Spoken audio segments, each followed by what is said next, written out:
Friends, today is the 25th of January, 2014 year. My name is Vadim Zaporozhtsov. I teach yoga. Together with Mikhail Kolesnik, we are conducting a seminar on the Sahasrara chakra. Since the topic of the Sahasrara chakra also includes some intermediate structures of the structure of our body. This is the first part of this seminar. Since it is impossible to put everything in one 6-hour seminar. All archived information is available on the Open Yoga website. A rather complex and rather unobvious topic awaits us. Really, friends, complicated and not obvious. And let's start with a little meditation, according to a good tradition. You remember, our yoga school still belongs to the so-called generic yoga schools, and therefore sometimes, before starting to study something really important, it would be good to enlist some kind of mental support from the school cloud. From the cloud of the school. So let's sit up straight, straighten our back, neck, head, close our eyes. And with the inner eye, we will direct our attention to the area above our head.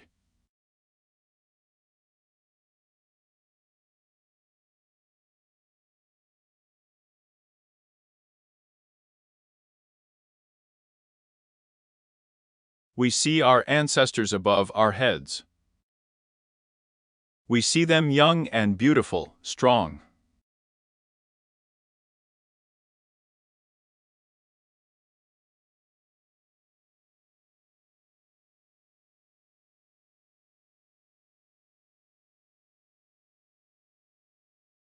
And we mentally ask you to bless us for studying yoga.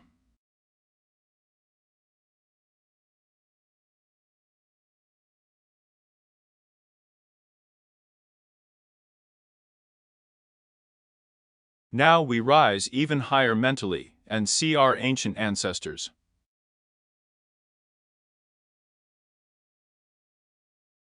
They are also young, beautiful, strong. And they are no different from yoga teachers and teachers. They are the teachers who have already reached the highest state.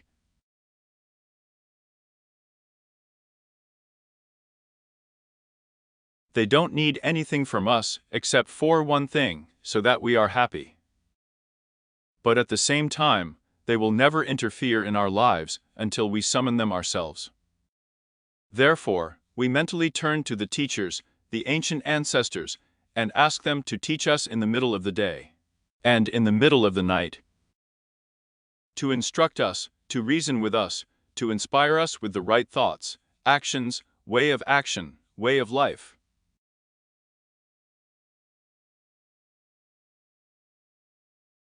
We invite our ancestors, teachers into our lives.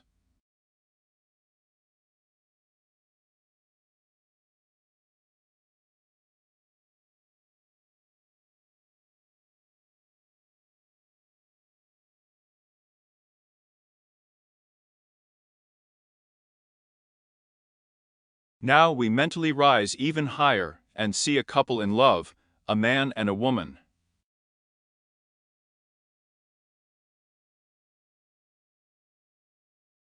This is the Absolute itself in the male form, the Absolute itself in the female form. These are our universal mom and dad, our earthly mom and dad, their embodiment. We ask them to protect us as parents of children.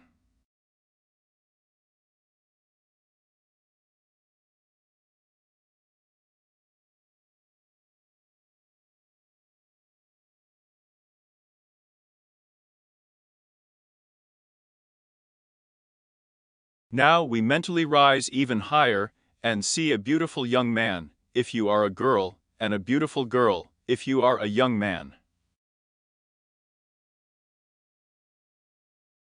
It is the Absolute itself in male or female form. This is our universal husband or wife. Our earthly husbands and wives are their embodiment.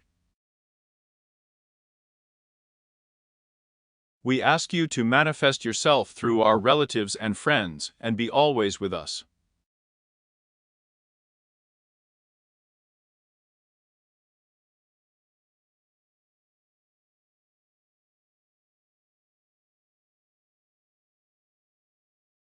Finally, we mentally rise even higher and see the transcendent light of the Absolute.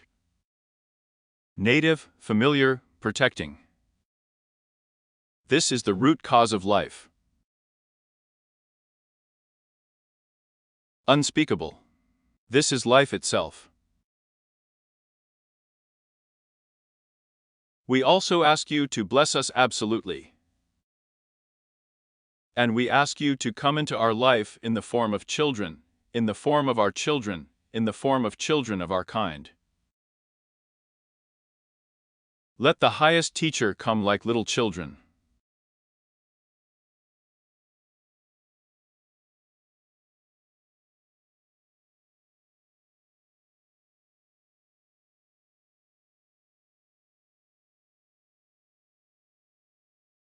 Now, according to tradition, we raise our head up, take a breath.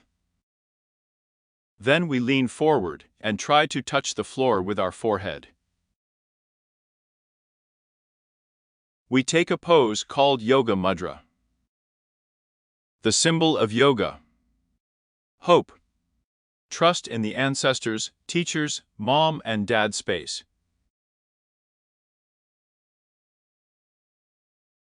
In general, hope for everything that can help us.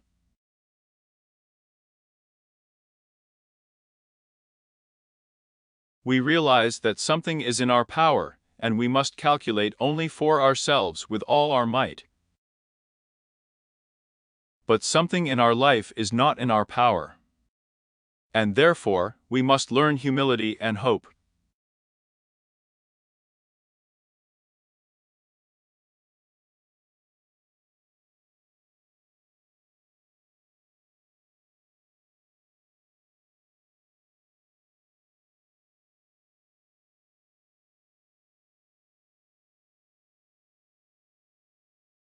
Straighten up.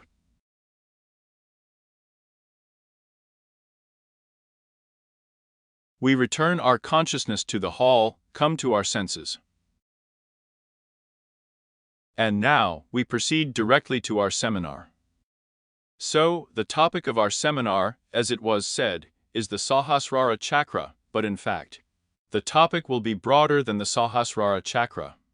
Namely, all those structures of the structure of our body that are higher than Aina. Here we have Aina chakra. The previous seminar was dedicated to this chakra.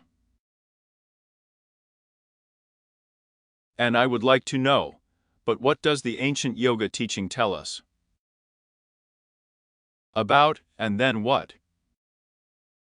What's higher up there?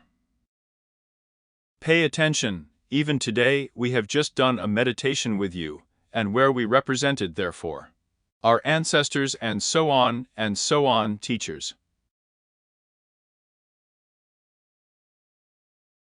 We imagined them, well, over the top of our head, that is, one way or another, over an area higher than the Aina chakra, over an area higher than our logical mind. In other words, this is a kind of appeal to superlogy, which does not contradict logic, but still cannot be fully recognized by logic. For this reason, the topic of today's seminar is very difficult, since here the degree of superlogicality may be the strongest. It is off the scale. And we will go with you along our usual path. We will get acquainted with the texts that have reached us. These are texts like Shiva Samhita, Inandala Hari there, and so on. We will also get acquainted with the material that was written by George Udriff, aka Arthur Vallon, in the book Snake Power.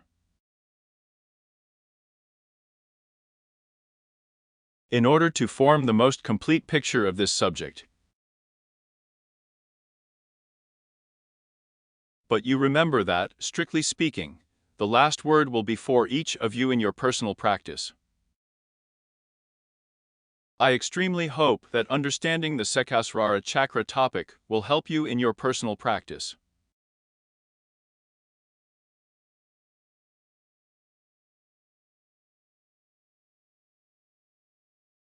Wonderful. I'm asking, let's start with the texts. Yes. But here is what I will say. What is actually in the text, so even now I will be Ananda Lahare, yes, for example, reading. In fact, the whole Ananda Lahare describes the Sahasrara chakra because it describes the highest mind, which is just behind the Sahasrara chakra. Then, well, how it manifested, it is described here. But I took a small piece so that we didn't go too deep. For example, Arthur Vallo, he's therefore almost the entire first chapter, or rather the second, they're about formless consciousness. This is actually a description of the same Sahasrara chakra here. But he also described it in more detail there, gave some details. I took them here too. Here. And, in fact, everything is described with large such talmuds it's enchanted. Why, yes. Well, because of course, that's how Vadim says, yes, it's beyond logic. And try to explain the logic beyond words. This is necessary, so it means we need a lot of images, a lot of some details to tell. And, in general, from different such sides to go to this, so that just our mind begins to make its way there. Here. And that's why we have quite a lot of reading material today. Here, we will slowly realize all of this. And here's a piece I took from Ando Lahari, verse 8 through 10. In the center of the ocean of nectar, there is an island of precious stones, covered with groves of heavenly trees, fulfilling all desires. There is a Chintamani stone palace on the island, which is surrounded by a garden and a sleeping bag. There, on a bed supported by 4 gods, Shiva and others, is your abode. On this bed, you are on top of the paramachines. Truly happy are those who worship you, a wave of consciousness and enjoyment. Piercing the earth in Muladhara, the water in Manipur, the fire with Swatisami, the air in the heart, the ether above the heart, and the mind between the eyes. And so, passing all the way of Kula, you, O Devi, enjoy the union with your Lord Paramashiva in the secret lotus of Sahasrara. The streams of nectar flowing from your feet are irrigating the entire universe through the energy of pronouncing sacred texts, which recreates the 6 chakras dissolved. You, O Devi, went to Sahasrara by the way of Kula. You returned to your dwelling again, and in the form of a snake, rolled up in 3.5 turns. You sleep in the cavity of the fist. This is a piece I took from Anda Lahari. I'll probably take the next one from, well, Chuck on her. Yes, let's get a little attached right away. Indeed, Anda Lahari is one of the most beautiful texts explaining the structure of our body. He is extremely poetic, but at the same time difficult to understand. Therefore, let's get attached, in a sense, to the structure of our body, in order to understand what we are talking about. So I'm going to ask each of you to sit up straight, straighten your back, neck, head. Close your eyes, and view your entire body, from the base of his sacrum area, through the spine, through the neck.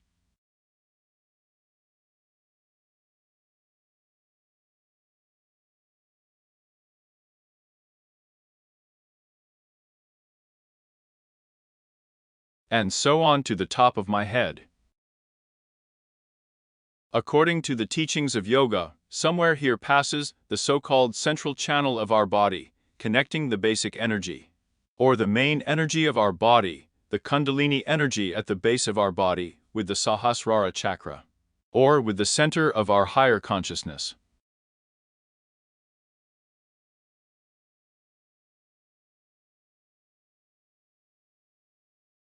And in Ananda Lahara, a complex explanation of such a section, say, as Kundalini Yoga, is conducted in terms of the same as in the yoga of falling in love. Our basic energy is compared to a beautiful girl who fell in love with her husband Shiva, who is at the top of her head. And therefore, it means that the whole process of Kundalini Yoga is so beautifully described by the following scenario. A beautiful young girl has grown up, has reached the prime of her powers, has woken up and understands that the only thing she needs is her husband.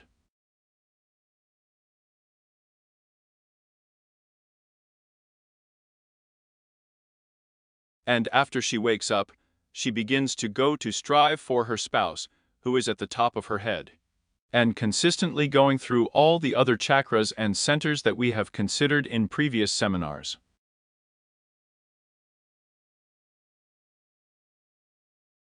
Thus, sooner or later, she reaches the Sahasrara chakra of the crown of the head, where she merges with her spouse, with her beloved husband.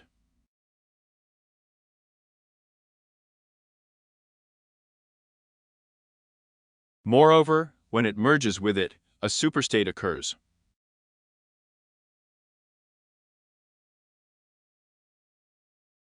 A state of unspeakable samadhi, ecstasy. That is, roughly speaking, there is the implementation of any yoga that only exists in the universe. For example, for this reason, the yoga of falling in love in our school is considered the highest yoga because, in general, everything is concluded there. And as soon as then our mind connects with Shiva or energy connects with consciousness at the top of your head, in fact, you leave this world. Your body, as you know, is sometimes described as an empty nut. Or, in other words, it's like a corpse. The physical shell remains, but all the subtle components are gone. And in theory, this body should immediately fall apart, collapse, but as it is said in the Anda Lahara, as a result of this union of Shiva and Shakti in the top of the head. And sometimes, you know, in some tantras, such sensual images are given enough. This is how a husband sexually connects with his wife. In a love game. That is, if an equal sign is put, then a gigantic amount of such as is formed.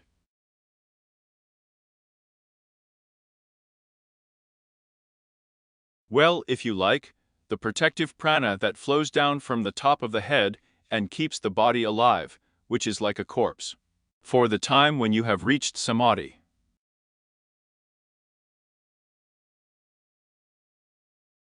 Otherwise, it should immediately fall apart, well, and die. It is this fact that allows yogs and ejñas to come out of the state of samadhi and then live, and continue to live life in a human body. If there was no such possibility, then every Kundalini ascent would end with the following. You would reach a higher goal and simply leave this universe, and your physical body would simply disintegrate. But no, you can come back and teach others already in the status of teachers, as the text says.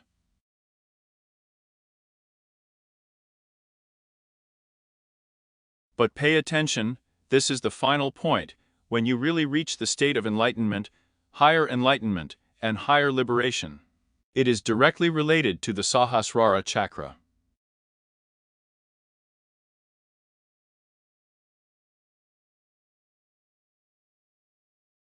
Here in the description of all the other chakras, it was said that you can achieve certain abilities or superpowers. Moreover, even those or other conscious or superconscious states, colored by these or other such aesthetic experiences.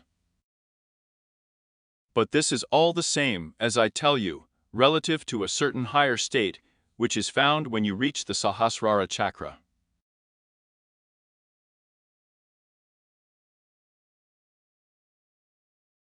So, in fact, all practices are aimed at either raising the Kundalini energy itself, or the emanation of Kundalini energy to the top of the head.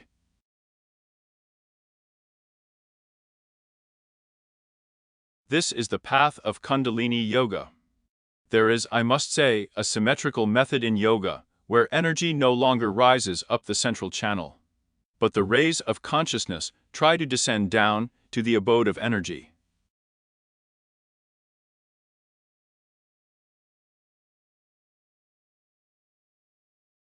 This is, you know, such an analogy. Do you remember the fairy tales Pushkin had sleeping this one, like her? Beauties, yes. That is, the prince must find this princess. What was he supposed to do there? Kiss her, I think, right? That's it.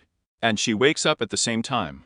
Therefore, there are other, as it were symmetrical yogs, where the work is not to awaken the basic energy and make it somehow emanize or redistribute upwards, but on the contrary, to realize the source of your consciousness. And in the future, as it were, make it highlight these basic energy structures at the base of your body.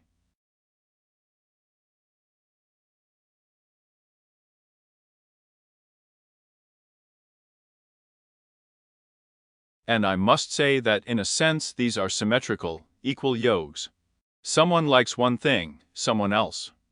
Well, to put it in very simple words, there are exercises where you will be required to do quite serious, including physical and mental exercises, where your body, breathing, well, what you can, in fact, attribute to the category of energy.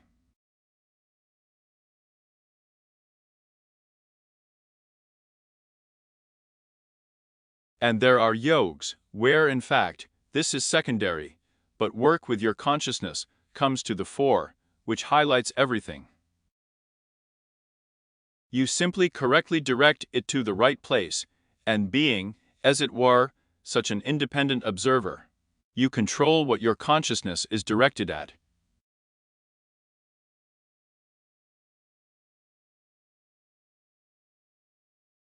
And there is, just like in Kundalini Yoga, there are its own peculiarities, that the Kundalini snake is rolled up in 3.5 turns, that it is necessary by one or another methods to wake it up.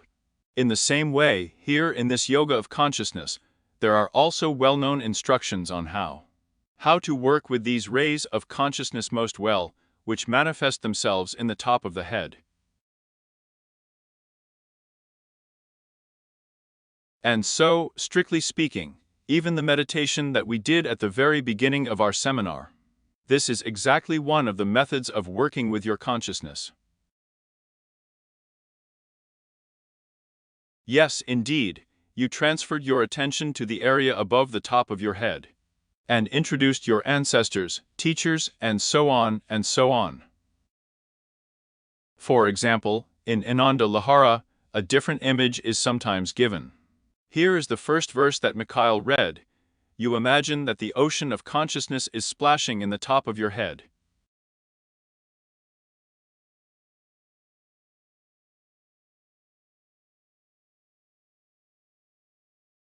But what is the ocean? This is something, in general, quite formless. But at the same time, there is a very specific picture. This is an island made of precious stones, covered with palm trees, which means that everyone fulfills all desires. There are palm trees Nipu, there is a palace on it because of a magical beautiful stone.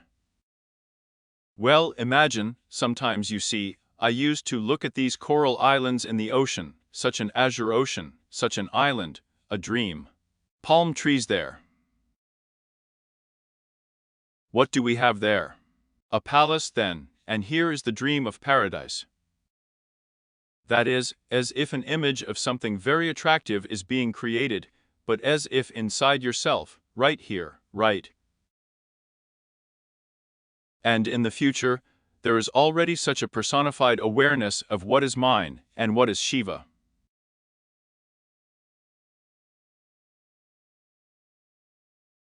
As in the yoga of falling in love, you just project on this couple in love. And in fact, you are the couple in love. It turns out that here it's like, a little help is given from quite specific logical images that we are used to a superlogical image, such as the connection of the energy of consciousness and the exit into a superstate. Therefore, such meditations, such mantras, were extremely effective in yogas related to consciousness, in visualization yogas. In yogs, when you are, strictly speaking, well, by the very fact that you are able to perceive something, direct your consciousness, you use it to influence.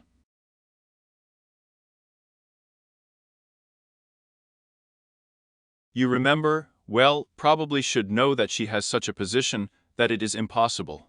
As if the power of consciousness is no less powerful than the power of energy. Sometimes there are other images given at the top of the head. In particular, this is the so-called Mount Kailasa. There is, as they say, now, in my opinion, the territory of China, well, Tibet. The mountain is sacred. It is in the form of such a triangular shape. If you look at it from one side, it is quite correct. It looks like a right triangle. She's all white in the snow. And this is considered to be the image, the seat of Shiva, or the center of our consciousness. That is, sometimes such meditations are given. But in any case, there is such a very strange game going on from the understandable to the incomprehensible, from images to super images, from specifics to something that dissolves into inexpressibility.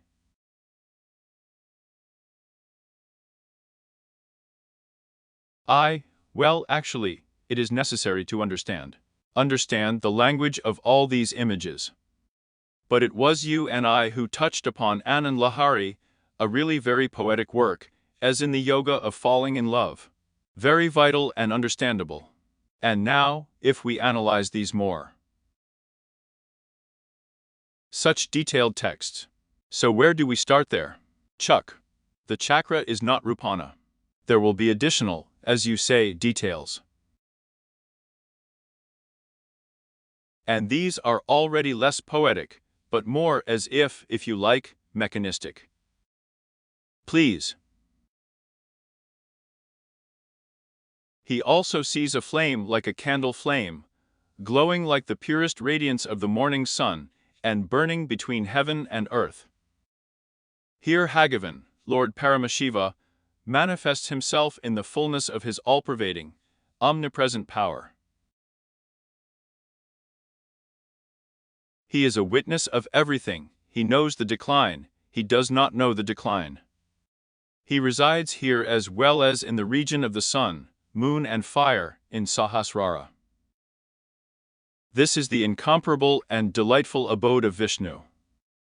The Excellent One places his truth here at the time of death, and enters after death into this supreme, eternal, unborn divine origin in Purusha, which was before the three worlds, and which is known by Vedanta. When the action is one, which in all respects becomes part of his service, from the lotus-like feet of his revered Guru. Then over the Aina Chag, he will see the image of the great nickname Mahanad. And the scythe of speech will always be manifested in the lotus of his hand. Great sounds are spreading through the air. This is half of Shiva, shaped like a plough. He is Shiva, calming, bestowing good, averting fear, and giving manifest pure consciousness. Above all this, in an empty space, where the step of Hini Nadi and Vizard is a thousand-petaled lotus. This sacred lotus is whiter than the full moon turned down. Its gathered clusters petals are slightly colored with the pink light of the rising sun. It lights up all the letters, beginning with A and O, utter bliss. Inside Sahasrara Sahasrim is a full, spotless moon without the sign of a hair, sparkling as in a clear autumn sky. It is moist and cold, like nectar, generous, pouring out its rays.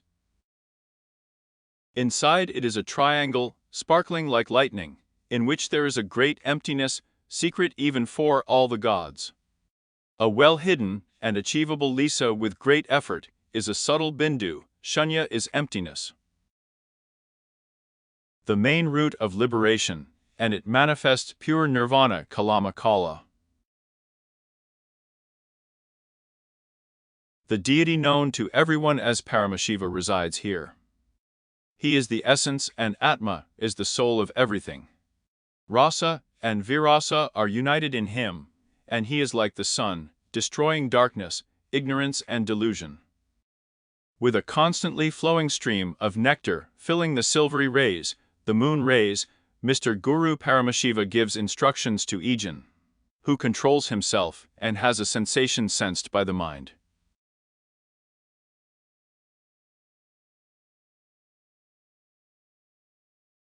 These instructions are given by the consciousness that feels the unity of the animal and the fragrant.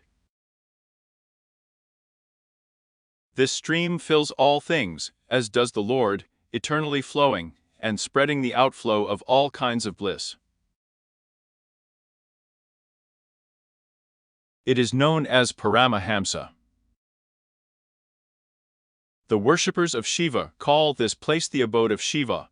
The worshippers of Vishnu call it Parama Purusha. Others call this place the abode of Harihara. Those who are filled with passion for the lotus feet of the goddess Kundalini call this place her abode. Some great saints call it the pure place of the Prakriti Purusha. The highest of people who controls his consciousness and knows this place in the Sahasrara will never be born again, because now there is nothing in the three worlds that would bind him. His consciousness will be under control, and his goal will be achieved. He will acquire the full power to do whatever he wants. He prevents that which opposes his will. He will reach into Ka, and his speech, prose or poetry will be pure and sweet. Here is the highest, fullest moon in 16 Kala. It is pure and similar in color to the young rising and orange sun. It is as thin as 1/100th part of the fiber and stem of a lotus. Subtle and sacred, like a million flashes of lightning, it is turned downwards. From her, whose source is Brahman, flows an abundant flow of nectar. Inside this Amakala is Nirvana Kala, the highest of the highest. It is the thinnest, like the 1,000th part of the end of a hair, in the shape of a crescent moon. This is the ever-present Lady Bhagavati, the deity present in everything. It gives divine knowledge and shines as brightly as all the sun that set at the same time would shine. Nirvana Kala sparkles dazzlingly bright, but its color, like that of Amma Kala, is like the light of the rising sun. It's bright orange. Nirvana Kala shines, the highest primordial Sira, Nirvana mine. She is luminous, shining brightly like a million suns, the mother of three worlds. It is extremely thin, like a 10 millionth part of a hair, which has a constantly flowing stream of primordial joy. It gives life to everything that exists. It is she who mercifully brings knowledge and truth to the minds of the sages. Inside it is the Nirvana mine, a place called the abode of Shiva, free of Mari. This place, known as Nityananda, can only be reached by the One. It is filled with all kinds of forms of bliss, and its nature is purely mental. Some call this place the place of Brahman, others, the place of Hans. The sages describe it as the abode of Vishnu. These righteous people speak of him as an unnamed place of liberation, where one learns from mothers. Those who are purified by the practices of Yama and non-Yama prefer to study the process that opens the way to the knowledge of liberation, directly through their guru. Then the one whose existence is immersed in Brahman awakens the goddess Kundalini with the sound of the mantra hum, penetrating the center of the linga, the mouth, which is closed and invisible. Then, with the help of air and fire, he introduces her to the removal of the Brahma court. The goddess, who is pure sattva, in her subtle state, glowing like lightning, and thin as the fiber of the lotus stem, permeating the trilingams, reaches all the lotuses known as lotuses in the Brahmanad, shining from that moment inside the Brahmanad in its entirety.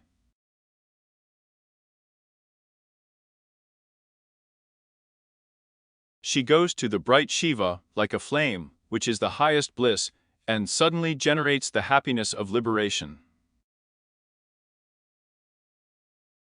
Let the wise and excellent one, steady samadhi, and devoted to his guru, lead Kula Kundalini instead of Jiva, along the Brahmanada to her Lord Paramashina, and see liberation. Let him meditate on it, allowing everything. Allowing all her desires in the form of Chaitanya Rupa Bhagavati. When he sees Kula Kundalini like that, let him make all things absorbed in her. The excellent Kundalini drinks the red nectar emanating from Paramashiva, firm where eternal bliss shines. She returns in all her glory, along the path of Kula, Chinati Ma Muladharu. Yujin, who has achieved a steady immobility of his mind with the flow of heavenly nectar, flowing and vessels of Brahmanand, makes a sacrifice to his personal deity Ishtadvata and other deities of the 6 chakras.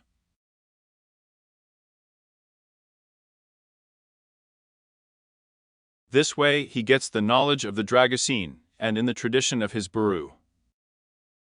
Yujin, whose mind is under control, who observes the pit not the pit, and who has learned from his brown initiator this beautiful method, a source of constant joy, will never be born in this world again until the very moment of universal dissolution. Rejoicing that he always has this source of eternal bliss, he, filled with peace, outstanding among all virtues.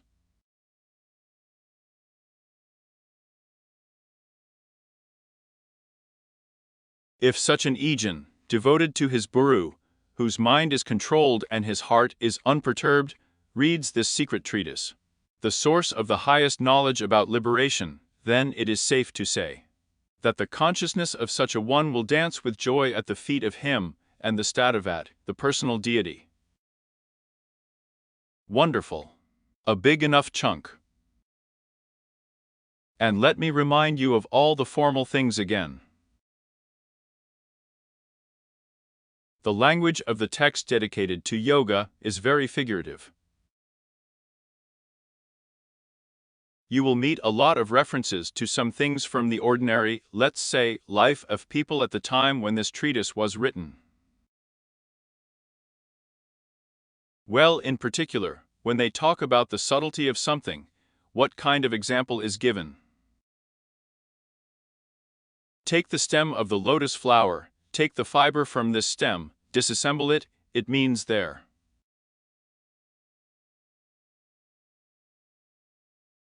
Yes, tear it into 100 little ones. Or cut, yes, into these little threads. That's such a subtlety. It's clear, no one has used nanometers, right? And this is a certain difficulty, because some of the images here, they are, once again, they are easily perceived for people, first of all, that environment, first of all, India. And secondly, medieval India, for that matter. And for us, they are a little complicated. But, believe me, they are, you know, like such fairly unambiguous signs to indicate what and how to do, what to feel, what to meditate on. But, once again, the difficulty is great for a Western person. It is necessary to study such a layer of culture before reading such texts so head-on. For this reason, it makes sense to remind you once again of the main such moments of the structure of the human body. So, how is each of us made with you? Each of us, as yoga teaches, has our higher self, our deception, indivisible. Where is it located? From a formal point of view, the question is incorrect. He is everywhere and nowhere. It is higher than the concept of time and space. Therefore, you can beat your chest with your fist and say, "Here is my soul." Yes. You can show it, so you can say the tax here, you can say it on your stomach.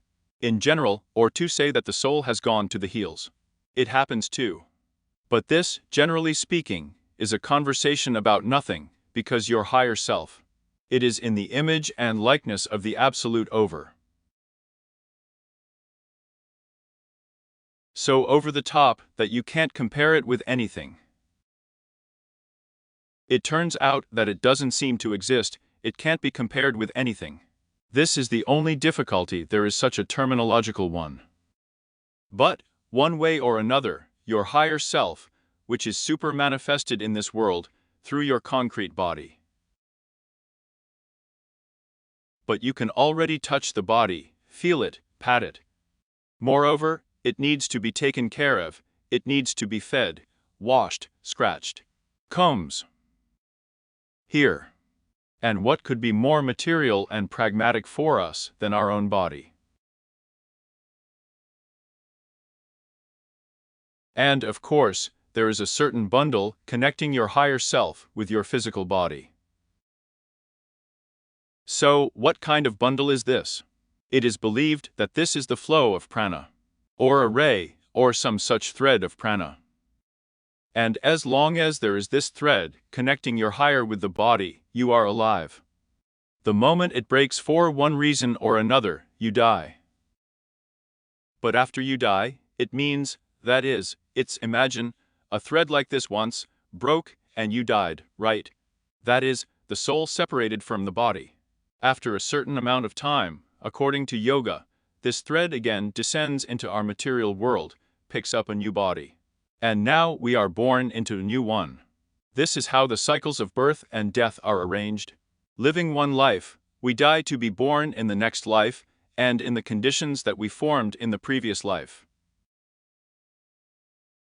So, from generation to generation, from millennia to millennia, we have all been born and died, born and died.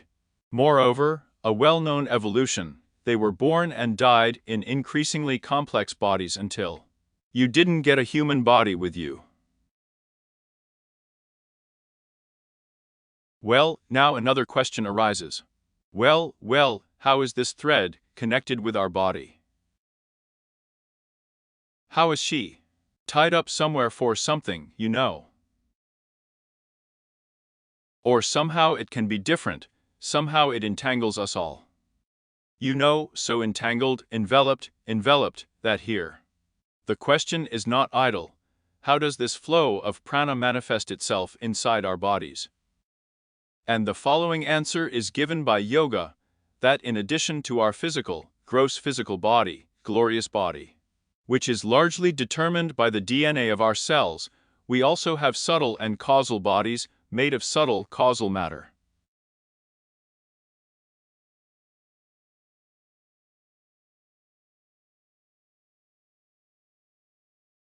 That is, just as we have a coarse body with coarse and coarse matter, there is a subtle body of fine matter. The causal body is the cause, if you will, in matter.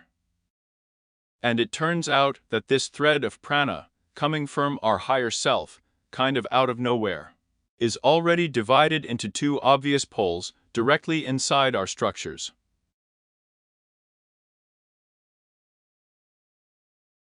Prana manifests in one of its poles as energy, and in the other in its pole as consciousness. Moreover, this is a single thread of prana, this single thread of prana. That's how the structure of our bodies, as it were, roughly speaking, tears apart, and it manifests. The same prana at the base of our body, as the energy of Kundalini, and directly in the top of our head, as consciousness. Well, or Shiva, another such image is given. Shiva is like a man's. The male principle of building the universe. In other words, it turns out that whoever you and I are, a man or a woman, there is our inner woman at the base of our body. And our inner man is at the top of our head. Or at the base of the body is our energy, at the top of the head is our consciousness. And it turns out the following. Yes, and then through the causal body, as it were, this influence spreads to the subtle body, and from the subtle body to our gross body. And it is clear that at the level of the causal and subtle body, there are so-called channels and so-called chakras, or centers of plexus of channels.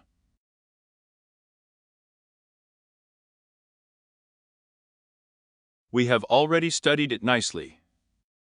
How long has it been? We studied the 6 chakras at the previous seminar. Here it remains, roughly speaking, to study the last one, the Sahasrara chakra.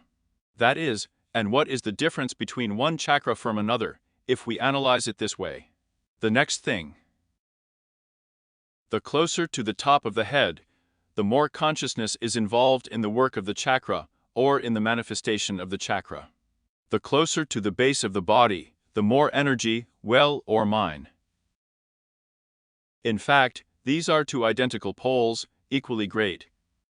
And you can start your work on realizing how we are made, from the bottom up, from the top down.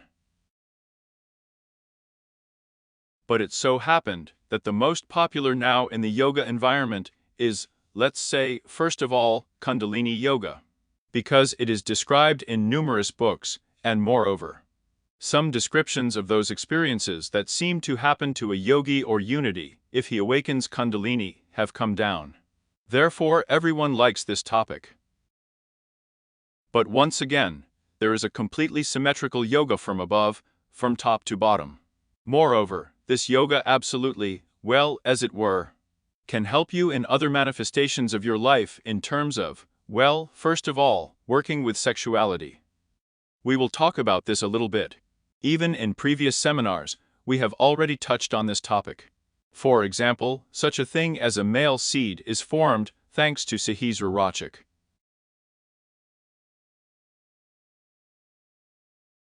More precisely, all the structures here. Therefore, we represent, roughly speaking, our higher self, which is everywhere and nowhere. There is a thread of prana from him.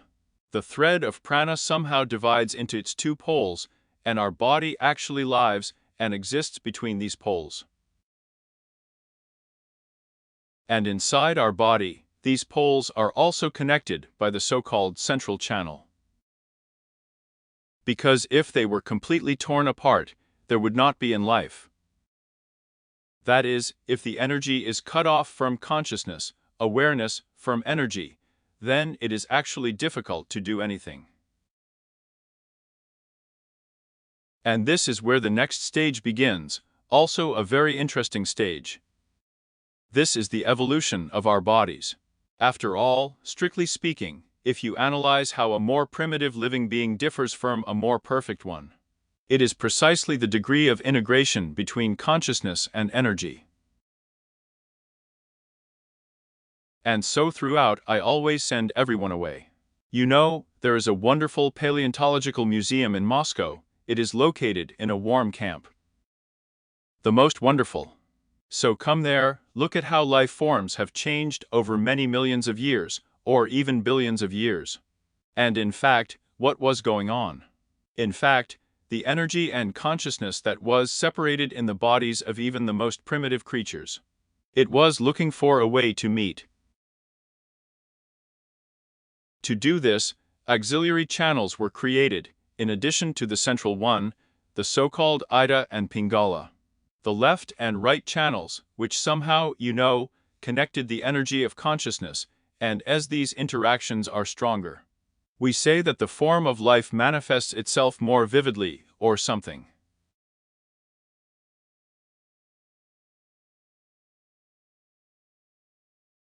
And it turns out that as the form of life manifests itself vividly, we begin to master with you one or another principle, on which, therefore, our universe is arranged. And the very last principle that we are aware of is the principle of reason. That is why it is believed that, as it were, during evolution, the most recent principle that we begin to use is the principle of reason. Let's say there are many living beings who use the principle of sight, hearing, smell, touch, but they are not very good with reason. And only starting from the human body, the principle of reason can be brought to its highest perfection. The monkey also has a mind, and the cat, the dog has a mind, but it falls a little short here. And, strictly speaking, it turns out that the Sahasrara chakra is, as it were, a kind of analog of the Kundalini energy, only in the form of consciousness. And again, here I really like comparisons from the yoga of falling in love. They are vital and understandable. You know, they say that a husband and wife are two halves of the same being. Here.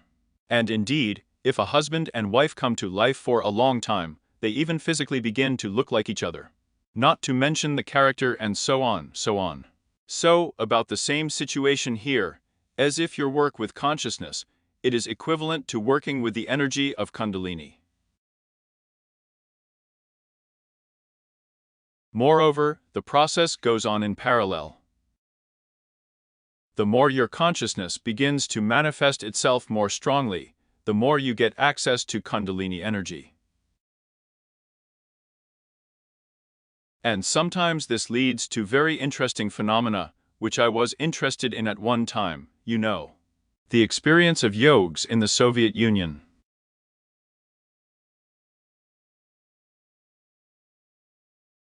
I'm actually like that myself. By the way, congratulate me. In the 2014 year, exactly 30 years ago, I started practicing yoga. Since the age of 14. Friends, 30 years, yes. I accept congratulations. Yes. Yes. So, what's the good of this experience? Well, I'm just talking about myself, and that's why I was interested in the experience of other people. With a complete lack of information, or almost complete, you begin to rest more on rediscovering some things than on the fact that you will read them in books. There were no books.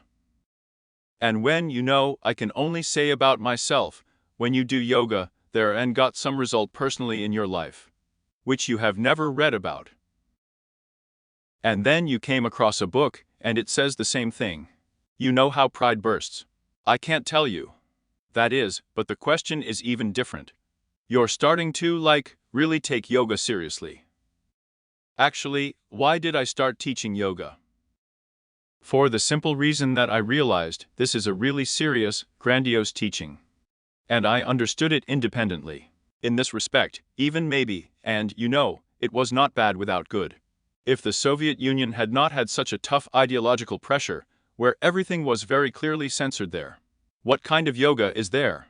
There, for less, they were shot at one time or imprisoned. Here. It would be like in the West, where there is an abundance of information, and all people start reading it frivolously. And more people write this information frivolously. Now we can write a book in 3 days, become an expert. Experts are now proliferating in all types of activities, just like mushrooms are growing. I don't even know where they're from. There are even courses on how to teach you how to become an expert in your field in 3 weeks, in which you didn't understand an ear or a snout. Friends, I recently came across this. For quite modest money, I must say. There, moreover, an algorithm is given. You go to a bookstore, buy all the books on the chosen topic, read them in a week, make extracts. Based on these extracts, it means you are writing a book yourself, so you are already an expert. You understand, right? That's why there were no such experts in this respect in the Soviet Union, and therefore, even if something penetrated, only verified and sufficiently verified ones penetrated.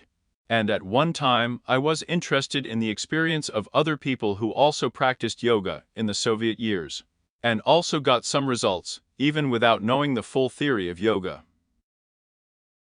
And here's one of them I want to give you. This is one old man quite elderly. He started doing yoga for health, because it was all mainly for health. But somehow so fast. He didn't have time, there was no time to study. He started in the morning, while everyone at home is sleeping there in Khrushchev there, in my opinion. He lived in Khrushchev, in a 2-room apartment. 1-bedroom apartment and kitchen. Of course, everyone is asleep. So he sat down there in the kitchen, 5 or 6 hours in the morning, and meditated. And meditated. In general, in short, I meditated to the point that one day, I concentrated on the area of the back of the head. The back of the head. Here, well, the point is where, that is, opposite the third eye, right? And so he concentrated his consciousness so much that he fell into a state of samadhi. That is, he, acting on consciousness, automatically awakened energy. Energy introduced him into a superstate. These descriptions are very strange for him. Well, there's a really strange description that everything, first of all, stopped, everything froze, time disappeared. And it's a very strange feeling that the whole body seems to have dissolved, even one head is like that, you know. Then she did. Well, in general, it is. It's very like that. What is valuable, friends? These are people, they don't make money on it. Because now here are the books of these experts on the awakening of Kundalini, in whom I do not spit. Everyone has already awakened everything, and is not going to fall asleep. Here. And yes, so what I want to say is that even Uncle, meditating on the higher chakras, accidentally, well, it all coincided. That the degree of concentration of his consciousness was quite strong, and so he used not the energy of Kundalini, but the principle of consciousness, and achieved the same thing that yogs achieve in Kundalini awakening of energy.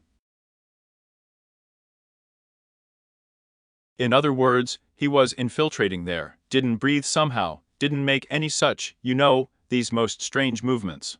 People come to us from time to time, they're all like this, like this. What are you? Yes, here he was trained there. He was taught to awaken energy. Probably so here he is with this awakened energy, you know, so where in life he will walk. Here. So, there is no need to do such things, if you don't like them, you can even sit quietly, so, in a communal apartment there. Or in a Khrushchev in your kitchen, quietly as a mouse, with the help of meditation, achieve the same superstates, that, in general. With the help of a physical thing. But again, looking ahead, after all, this uncle was engaged in Hatha Yoga. In other words, he intensively practiced Hatha Yoga, and at the end he had a complex there. I think he practiced 40 minutes a day there, and at the end he spent 10 minutes, that is, it turns out it's already 50. He took away 4 meditation. Well, calm down and so on, right. After all, of course, there was a physical component, which, like a compressed spring, then allowed consciousness to highlight the structure. And these structures brought it into the super. This is a superconscious state. But the uncle again writes that after that his life changed dramatically for the better. In the sense that it has come to some kind of understanding. You know, such an inner island of untouchability. Because, as it were, this is the remembrance of the experience experienced, it kind of reproduces this experience. And whatever happens, you are like this. Once, from the position of this and looked at everything. No, everything is quiet in Baghdad, right? And it affects quite strongly.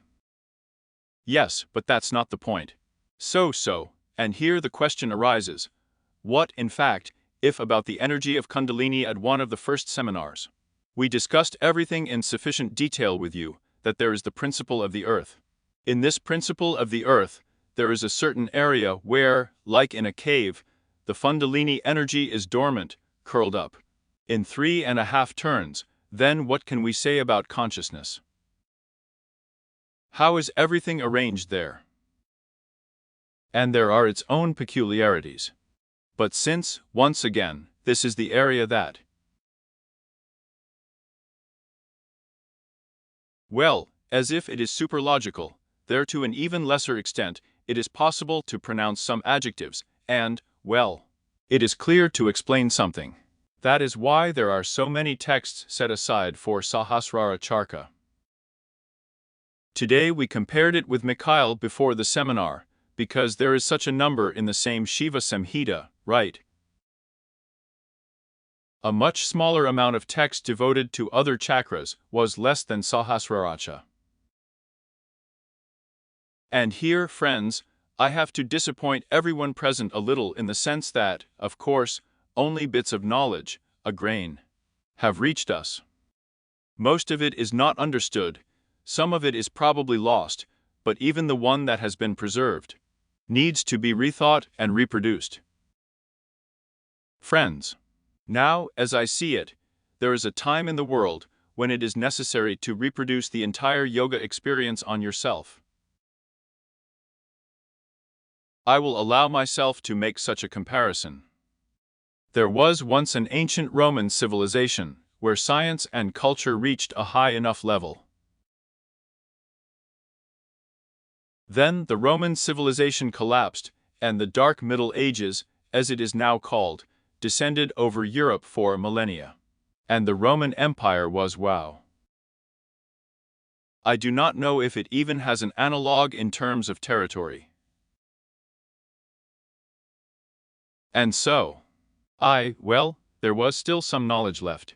Basically, these were all sorts of theological treatises there, the study of Greek, Latin, and everything about science. As a rule, it was Aristotle. And Aristotle was just stupidly memorized from generation to generation. And so it existed. Until then, until it arose.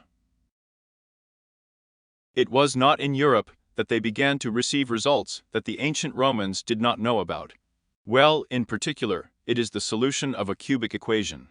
And in general, the methodology itself began to change from the time of such learned men as Cardano, Tartaglia, Galileo Galilei in the future, even later Newton, Leibniz, and up to the present day. That is, they suddenly began to get a result that they could not read from the Greeks. After all, it seems to me that now a spiritual civilization should come in the modern world. And now we have to learn, well, if not to reproduce the entire yogic experience, which is known from ancient treatises, then at least partially rediscover something. Therefore, in this regard, once again, friends, I hope that maybe someone who hears this seminar will get more of us later. This seminar claims only to be the first step for rediscovery in the future. No one bothers you, working on yourself, studying this topic, to move all of humanity further. Because it was not particularly clear that any systematic knowledge was coming to us from India. Unfortunately, this is the trouble. At best, they are well preserved, with a good transmission system, but not with a playback system, much less adding something new. And in this regard, again, even more ancient yogic texts urge us to check everything we receive first of all.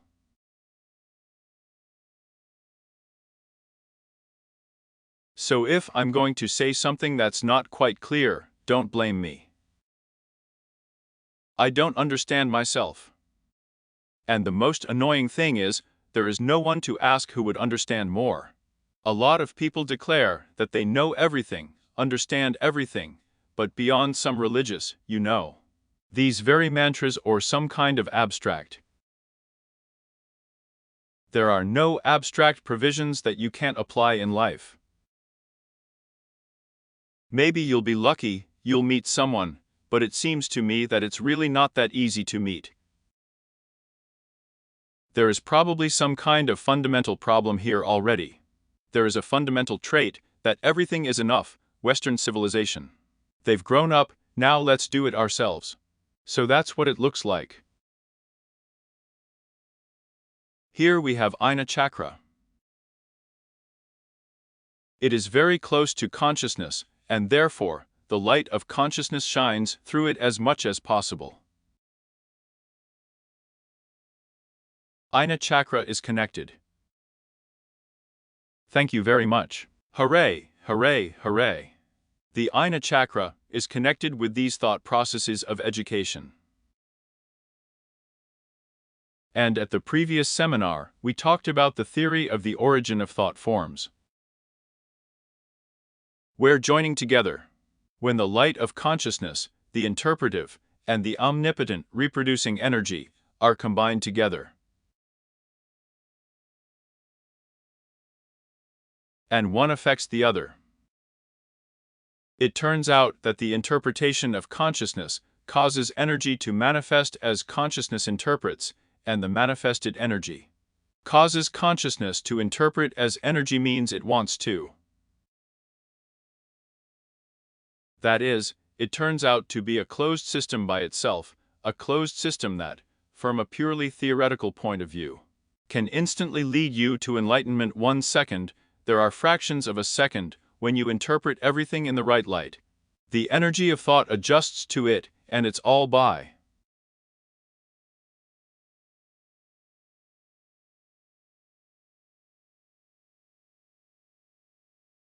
Well, like feedback on strengthening, strengthening, strengthening.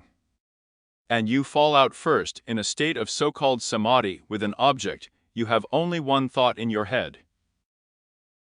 And if it is the thought of enlightenment, it is enlightenment. Here. And on the other hand, on the contrary, if this is a series of some kind of parasitic interpretations, then you can mislead yourself.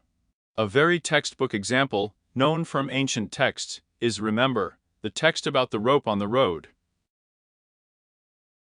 A man walks along the road, sees a snake. It comes closer, but not a snake, a rope. From another god I looked, but not a rope, the snake is moving. He came a little closer. No, the rope, it's just the wind blowing. I looked even closer, but no, this is a special kind of snake. It looks like ropes. Yes. And you can do it indefinitely, you know. And this is a parasitic cyclical thinking. It, strictly speaking, cannot bring you, roughly speaking, into a superstate, because it is secondary.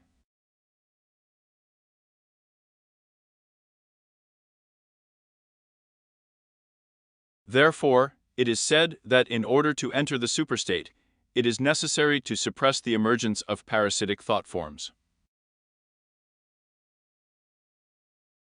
And what is really, as if there is a higher structure, compared to which your ordinary thinking. It can either lead you to this ultimate goal of liberation, or vice versa, take you away. And the question arises, where are these higher stages? But, again, either pure consciousness, or superconsciousness, or pure energy, Kundalini energy. And it turns out that you can spend your whole life arguing about the concepts of yoga, philosophy. I was recently invited to a presentation by quite wealthy people, not the last in financial terms. And smart people, smart. But their trouble is the mind, because they pray for the mind.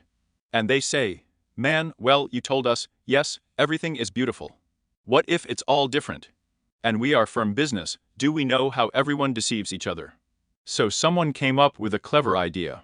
What if everything is different in this world? And it is useless to argue, to defend your point of view at all. Because there is more, well, like a deep one. The deep basis of being. Here it is necessary to jump on it first, after which all the spores fall off by themselves. Therefore, it is always useful to argue as, you know, a sharpening of the mind, and a better understanding and clarification of the subject. We, among the students of the Open Yoga University, from time to time practice discourses. When they argue with each other about some goal, right?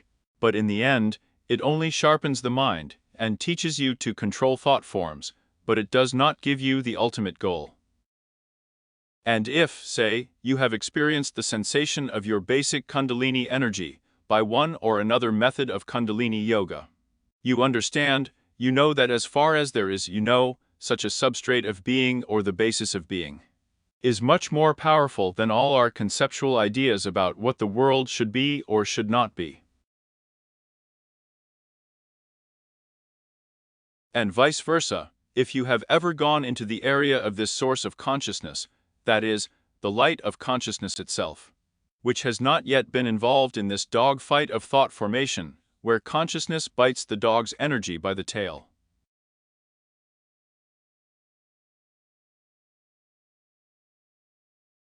Energy, the energy of the dog of consciousness. You know, have you seen how dogs fight? And this is something that is not clear. This is our thinking, actually. Two dogs, so here's a rodent. Yes. And accordingly, the whole world is born from this. Here it is. Here it is, right. Here. So, it's necessary to somehow get out of this dog dump and look at all this from the outside, and then you realize that yes, even the very concept of thinking is just a habit.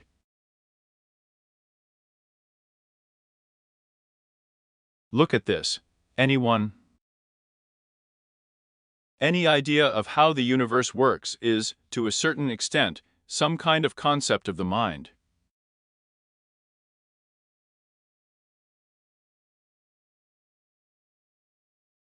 Familiar, beloved, we like it. Someone says that the earth is on 3 whales and really like this idea. Someone says that the world is somehow made differently there. Well, there are a lot of religious philosophical teachings, but any concept in this sense, it's just a concept. And we kind of grab onto it, and at the same moment, we are doomed to future suffering, because we grabbed onto something. Well, as if external.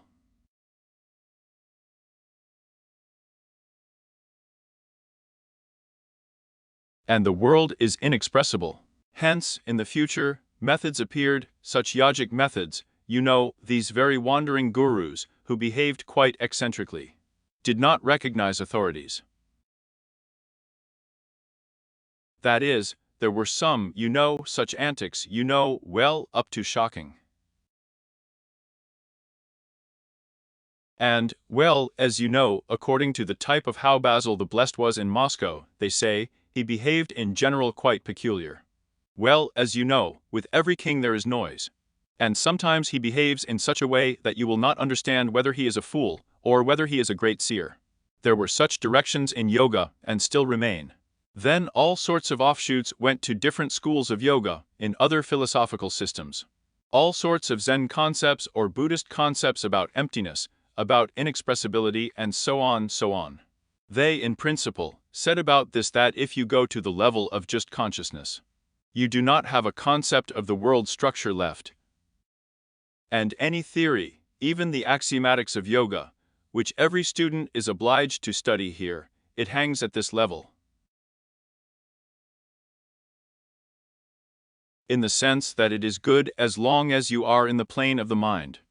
And when you have a personal experience of experiencing reality, this is one of the good schemes, works. It works really well, but as long as you're there in the plane. And if you have risen to the plane, and here you do not need a diagram. That's why they say that the state of enlightenment is inexpressible. You can approach it through axiomatics, through honing the mind of axiomatics, but the slightest personal experience. It will not contradict axiomatics, but you will begin to understand axiomatics in a different way. Therefore, there is little knowledge, it is necessary to experience this reality. And again, if in Kundalini Yoga you are called to experience, it means all the phantasmagoria associated with the awakening of Kundalini energy, it starts there, as you remember it was said. First it releases its tail from its mouth, then it begins to unfold, then something else. At the same time, one experiences a lot of light representations and sensations such that you will not forget later. Until the end of your life. Then it's the same thing here. You can go from the other side, from the side of consciousness. Namely, to understand that there is a certain observer, such, a detached observer who watches everything that happens, and does not reflect, well, in the sense that he did not involve.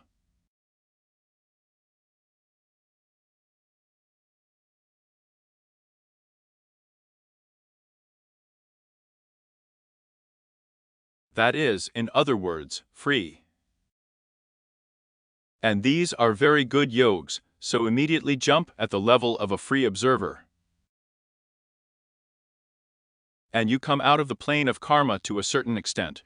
Something didn't happen to you, even if someone was going to chop your head off there, you look like that with one eye. What's going to happen now? What's going to happen in the next episode? Here. But again, friends, this is all again like a description. Do you remember another axiom? In direct proportion to the opening of your consciousness, your Kundalini energy opens in the same proportion. Therefore, we cannot talk about any methods that are completely unrelated to each other, but only about that. You have a big long sandwich, start eating it on one side or the other, we still eat the same sandwich. Yes, so, the structure as a ray of consciousness from our higher self enters us.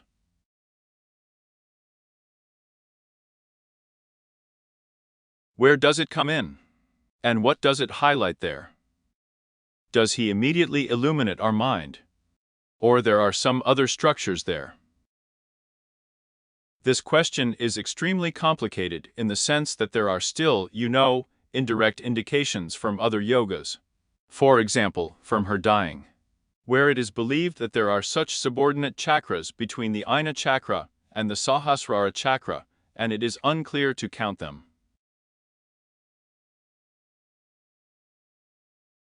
Consider them more closer to Ajna or Sahasrara. So on this chakra, at the level of this chakra, it is possible to build a world that is identical in everything to the material world, but only with qualitatively different properties.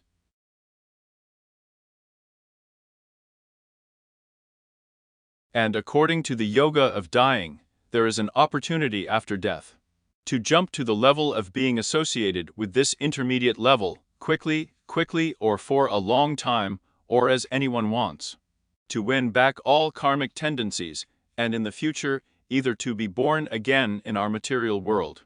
That is, to return to the level associated with Muladhara chakra, or finally go into enlightenment, and never return to this world, that is, go towards the Sahasrara chakra.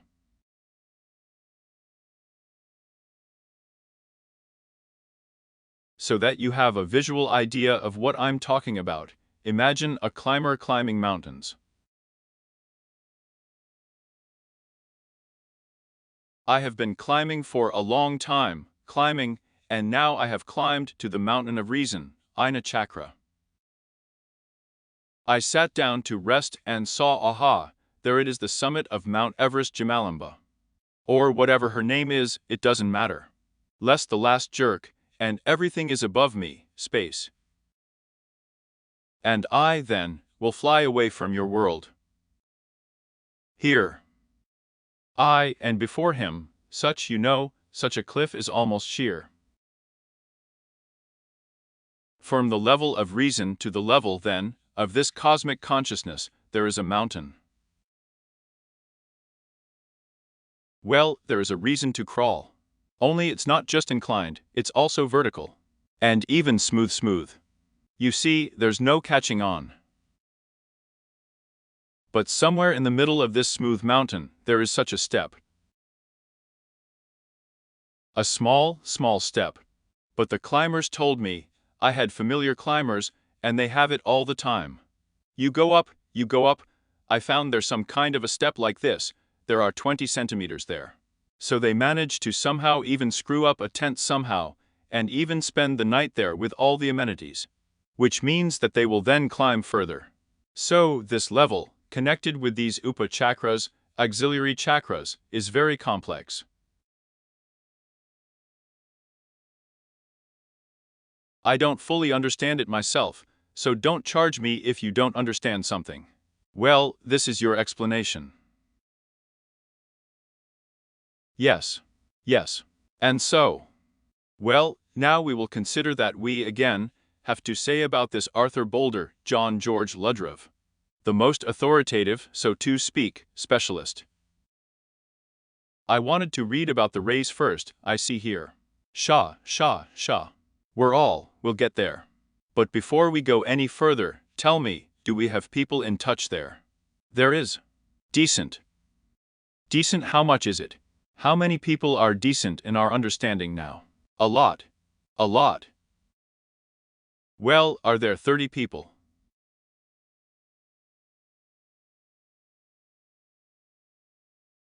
Well, man. 50 odd. Well done. So, you see, the internet has replaced the peasant horse. See, I'm sitting here being smart, and I can be said to be heard in almost all cities and towns. Yes, so, let's ask the questions first, because we have already understood. In other words, right now we have outlined what awaits us next. Here is just a study of this part from Aji to Sahasrara. A complex study. But because I said before, are there any questions? I'll ask you. And who is in touch, do not hesitate to ask. Often, by the way, such uncles can be seen from Hindus when they have such stripes painted on their heads, on their foreheads. Stripes, yes, there they have, these, the Shaivites have 3 stripes, the Vaishnavites have like this. That is, yes, they also denote this whole thing. But are there any questions? In touch, yes, please. Come on, let's take turns. Yeah. Well, come on. Here we say that at the base we have energy, the old age of consciousness. Is it only consciousness, or is it more consciousness, but the energy is also present? This is a difficult question, because in general, strictly speaking, we have to operate with the concept of prana. The concept of prana is a more universal concept. The concept of prana is something that can manifest itself both as consciousness and as energy. And as it turns out, you know that, as it were, the overwhelming, predominant part of, say, consciousness is minimal energy.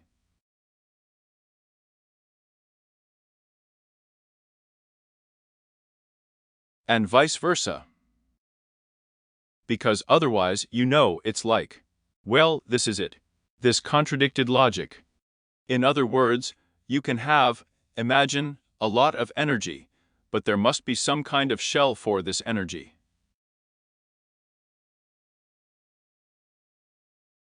Or you can have a lot of consciousness, right? But there must be some structure to which this consciousness is attached. That's the difficulty. In the sense that here we approach such concepts, you know, as in mathematics, there is a concept of, say, a material point. The thing seems to be there, but it doesn't seem to be there. It is infinitely small. And as for consciousness, this is the so-called bindu point. Or windows. You know, like the English word window. It's a hole. In our energy structure of bodies, through which, as through a window, a ray of consciousness emanating from our higher self shines. That is, there is an entrance somewhere, so there is also some kind of energy directly adjacent to the place where consciousness enters. And the reverse. Therefore, these are certainly very abstract concepts. Indeed, images from mathematics are more suitable here. I hope that in the future, when everything is going well with the Open Yoga University, we will definitely introduce a mathematics course here, higher mathematics, yes. Well, in a simplified way. Not to break your brains, no. And that's it, so that you understand that mathematics is a language. This is a universal language, including for describing yoga. In general, my dream is to present axiomatics in the language of mathematics. But it requires quite serious work, and therefore I just don't have time for it right now.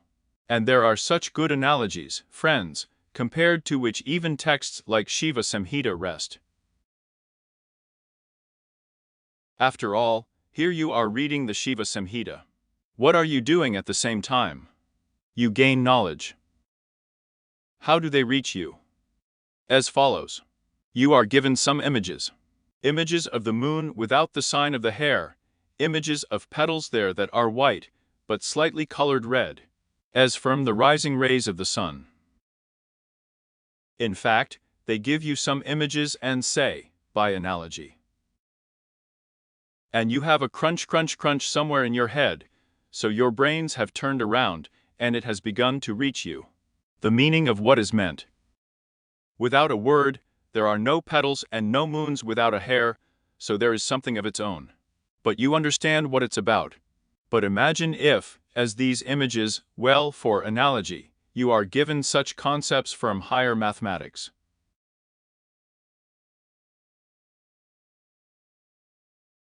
First of all, they are more versatile. They are universal. They don't need a language. They are a unit for the Hindu, it's a unit, and for the Arab, and for the African, and for the European, for everyone you know. Therefore, after all, the language of mathematics awaits us the knowledge of yoga in the language of mathematics. And even I've been trying to do this for so long, there are such wonderful discoveries coming later. Because you begin to recreate the lost pieces of yogic knowledge. In other words, here you take some concept of the structure of the human body, translate it into the language of mathematical images. and start playing with these images the way mathematicians or physicists do. As a result, you get some formulas or some patterns, series, sequences, or something else. And they, first of all, answer your question that you put, and plus, there is some extrapolation or some kind of continuation, or integrating, differentiating something, but at the same time understanding what you are doing, you get a different result. You translate it into yogic images, and Opanki, a piece of yogic knowledge that was omitted in all yogic treatises, here it is. And I, to be honest, sometimes use it as a sinful thing.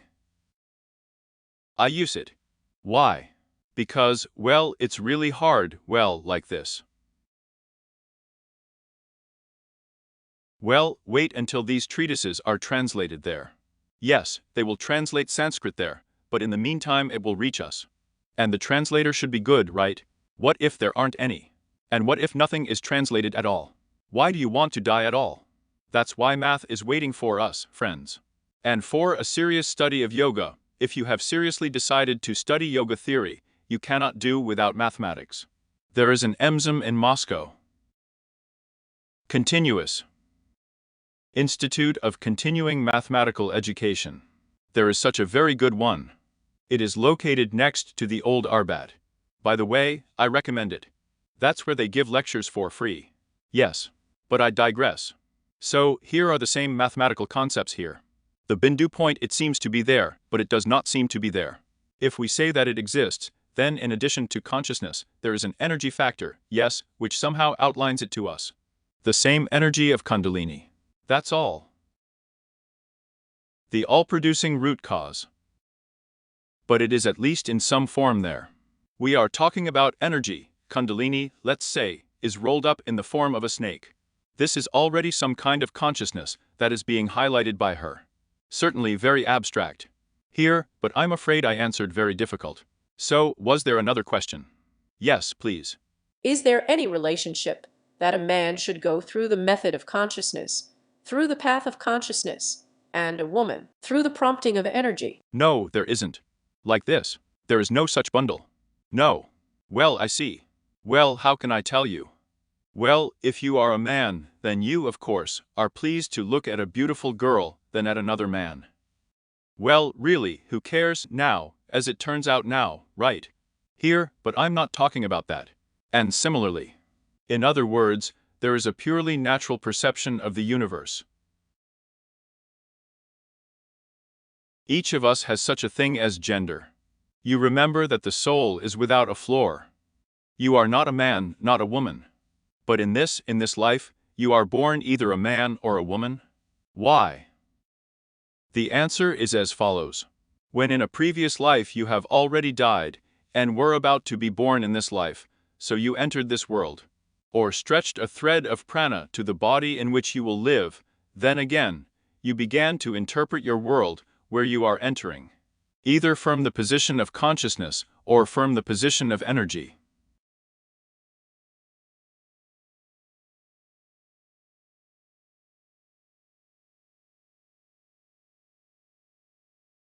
Or in another way, this world to you, if it presented itself to you as a female principle of energy, you were born a man.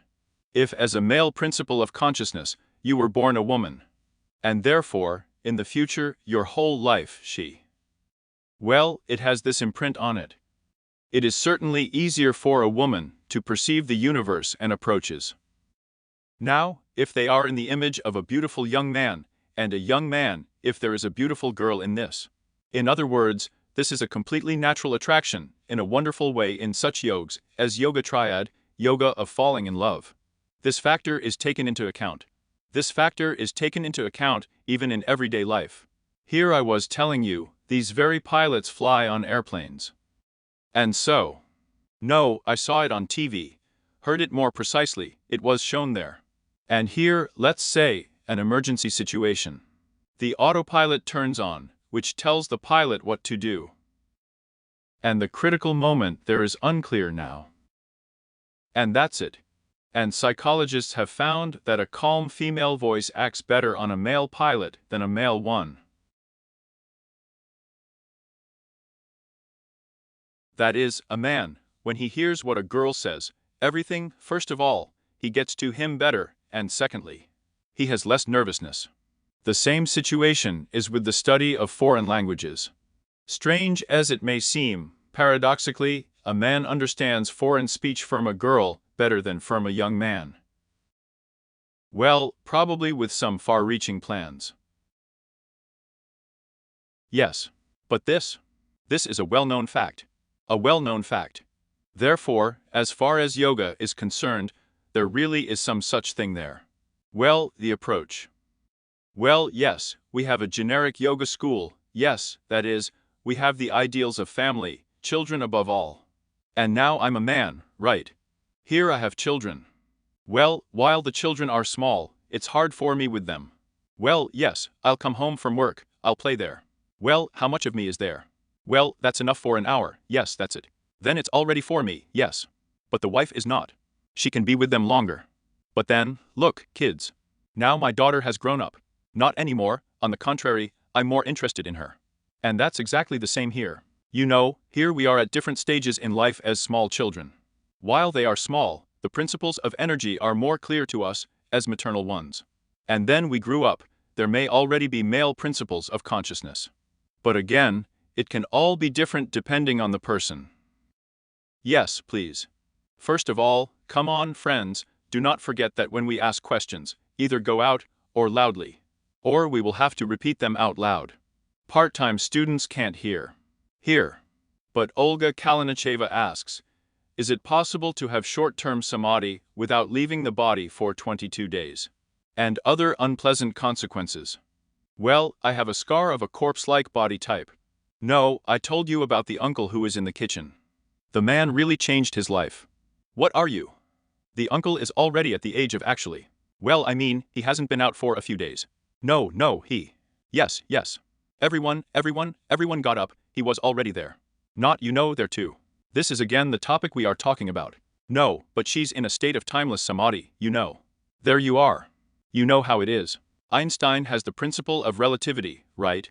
If there is a spaceship flying at the speed of light, then the time in it, according to the observer remaining on Earth, stops. Therefore, the one who flies then, in a distant star at the speed of light, does not age, but the truth is that he does not live. You know what it is. Jokes.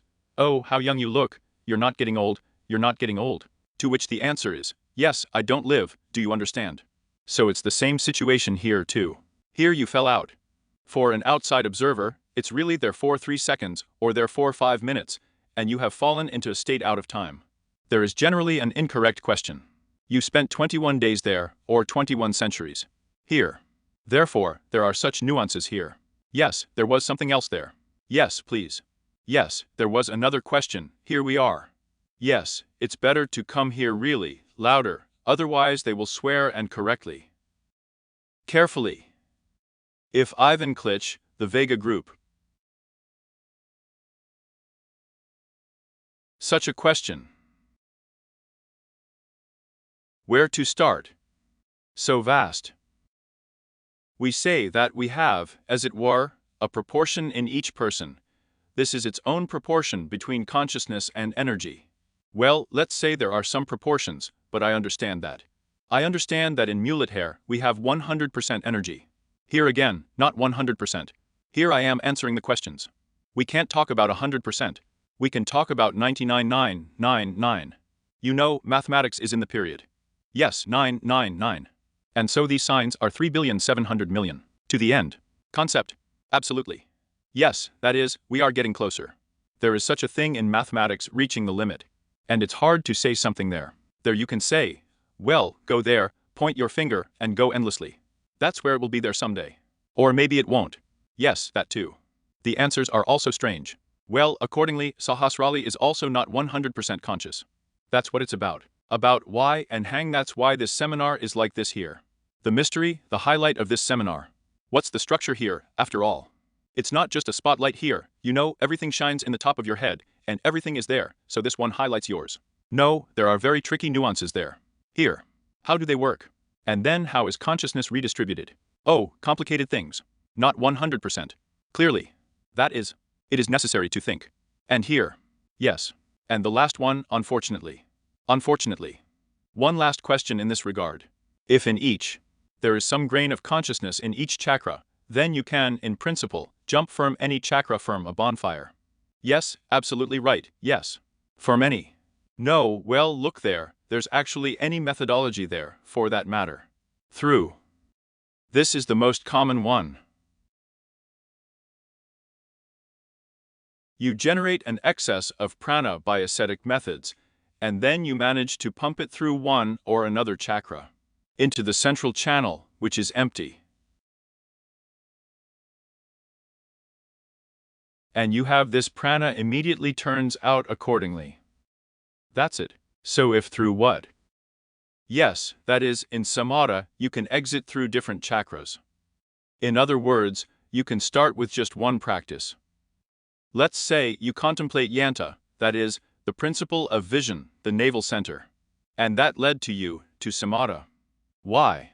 Because you've activated the navel center then. You had an excess of prana. You introduced this excess of prana there. You have it. The principle of the central channel is that it is empty. Immediately that he was here, he became there. Out of time, out of space, so I started from here, ended up there. Practically at the same time. Well, yes. Yes. That is therefore, there are so many and many ways. This is a very cool thing, by the way, friends. There are so many different ways in yoga. Very different.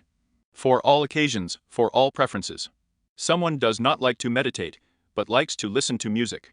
There is a wonderful need for yoga. Perception, then, of sound vibrations, which leads to the same thing. Someone, on the contrary, loves their, I don't know, something. Well, there are tactile sensations, yes. A variety of things can lead you there. Here. So more. Everyone else, friends, who has what? Why? Please. Is an extension possible? Yes. About extrapolation. So, yeah, it's the batteries. Total? Yeah. Yes, of course. Yes. Scientists have mathematics. Come closer here. Imagine that the country should know its heroes. My name is Denis Dmitrienko. I am a free listener. So there is in mathematics such a method of investigating, let's say, an unknown function. That is, more precisely, how we have a function, but it may be some kind of three-story one. It is unknown how it is solved at all. It is impossible to solve the equation directly. Decomposition. Then there is another such method, more precisely methods, asymptotic methods, when they take some, let's say, restrictions, they say. Let's see how the function behaves, say, at infinity or at zero, or at minus infinity. Functional. Yes. And accordingly, they say that, let's say, at plus infinity, it will take the value there too. Well, conditionally. Here. At minus infinity, there's zero. At zero, it's there plus infinity. And then, as if having this space here, you can roughly imagine how the tails of this function behave. Well, in between it's something. The average combination. Well, by analogy, we can say that we have energy, we have a state. Oh well, yes, no, here again, yes. Here are good examples, and so I counter-argument right away. There are such forces called van der Waals forces. Here you are sitting here now, and you represent some form of yourself. You are made of molecules. The molecules are electroneutral. In fact, that they should be next to each other. Why don't they just crumble like that now, you know how it is? Into individual molecules. But no. The molecule somehow stuck to the molecule. Why is it stuck? Because there are forces of the third order of smallness from the electromagnetic. Roughly speaking, if there is a dipole, a space charge in space, then nuances arise. And that's if we get this one there. We drew the graph, then asymptotically it is this. That's it. Here the ball sat down once, rolled down and flew away. So there is no life at all. And it's tricky there, because there's such a notch in the middle. There everything goes down, then so a little bit up, and then down again. So, here on this little bit, here on this step, and as this climber made his tent, so is our whole life. And all around, well, as if organic, in any case, all the connections are here. Therefore, it is not only asymptotically necessary here, it is also necessary here. Well, once? It can also be interesting in details. Therefore, of course, there is a different analysis for different purposes. If some kind of analogy is very complicated, a complex function, right? An excellent method of decomposition into series, a Fourier series there, and so on, so on. So, someone else has. Yes, thank you. There was an association, the decal spaced out in space. Here. Come on. That's it, finally. Not for nothing. No wonder my first education is physics. And he heard the word decor. I get it. Yes. Just remember, I made an association between the energy of consciousness. This is a dipole. Absolutely correct, yes. In space, you and I are a dipole, pranas spaced apart in space. And you can play on it. Also, the whole life is built on this, yes. Okay, you just wanted to add. Well, look, yes, that's what it is there. Let's say you have a plus and minus or there. Friends all over the world. That's where the aura camera is or was standing up there. That's how it works, don't ask me. I don't know. I'm afraid those who are sitting next to her don't know either. But I only know one thing. At the moment, 4 types of interaction are known: strong, weak, electromagnetic, and gravitational. Gravitational interaction is an interaction that manifests itself on a large scale between the moon and the sun. Yes, there, with land and something else. The strong and the weak are already at the level, there, of the nuclei of atoms. Only the electromagnetic remains. Whatever we do here with you, it falls within the framework of electromagnetic interaction. What is electromagnetic interaction? I remind you of the school physics course. There is a plus, a positive charge, there is a minus. So, well, there is also, however, a nuance. There it is electric, there is also a magnetic component. It's a little more complicated there. I won't take you now, that's the most. You need to clog your brains. Yes, but the question is that plus or minus, everything is neutral. One piece to another, there is somehow attracted to it, and that's it. No talking. It would seem, what kind of power? Yes, there is none. Everything balanced each other there. But if, after all, one charge from the other is at least a little spaced apart, then such an intricate configuration of forces arises that the other one is the same, this thing is somehow attracted by the spaced one.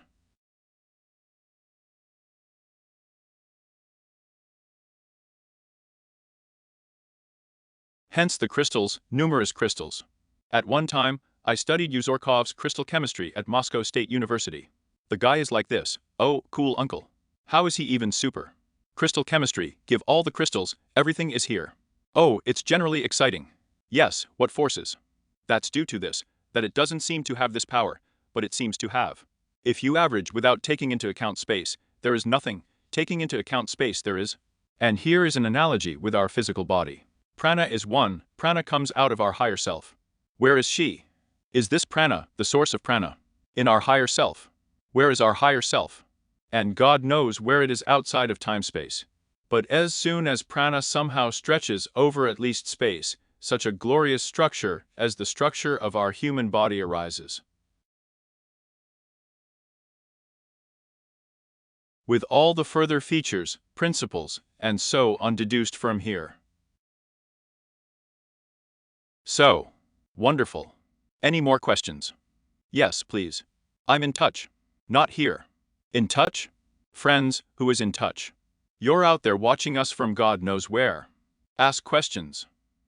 The question here is what we have. I think you can hear me. I can hear you. Yes, it's not a fact. Andrew, come here. Now we have figured out how we have samadhi through Kundalini. Here.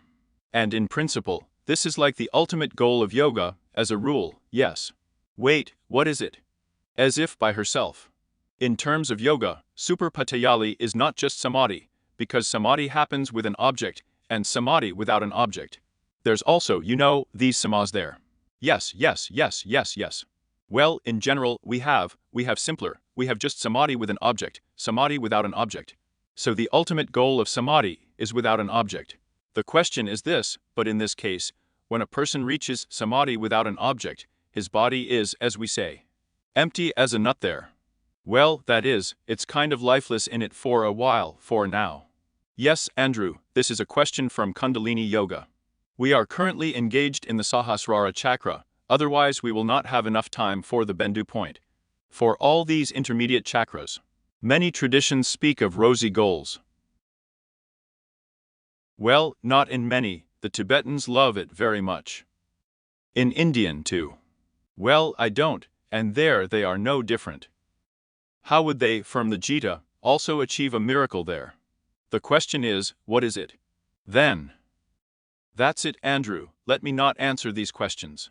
Not because it's a sidestep, but we have a fairly tight schedule of what we need to sort out. I will definitely express my opinion on this occasion, what I think about it. Yes, and about the brothers too. And this, friends, we will otherwise step aside. So, are we reading what Avalon told us? Or a break? No, we won't read it, and then take a break. To use the break for reflection. I wanted to read about the rays. Now we'll get to the rays. At first. Rays. Valanka, as about the rays. There's just a lot of Avalon, we're going to go into this piece now. Of all the traveled. From the temple of Tantra rays. That is, another source is very rare. Here. Well, here you have him referring to it too, and just gives a piece about these rays that Vadim says. And there is a narrative going on too, as Shiva talks to his wife, and I greet you at the beauty of the three worlds. I'm glad to have your questions. This is the knowledge that I will communicate secretly of all secrets, and so far, I have not communicated it to anyone. But now I'm going to tell you this great secret, so listen carefully. The Shali chakra in Sahasrara is a form of steam mine. In the middle of this third chakra, there is a place called Bhaidava, where she rests, the one who is above all. The one connected with her Lord Sadashiva.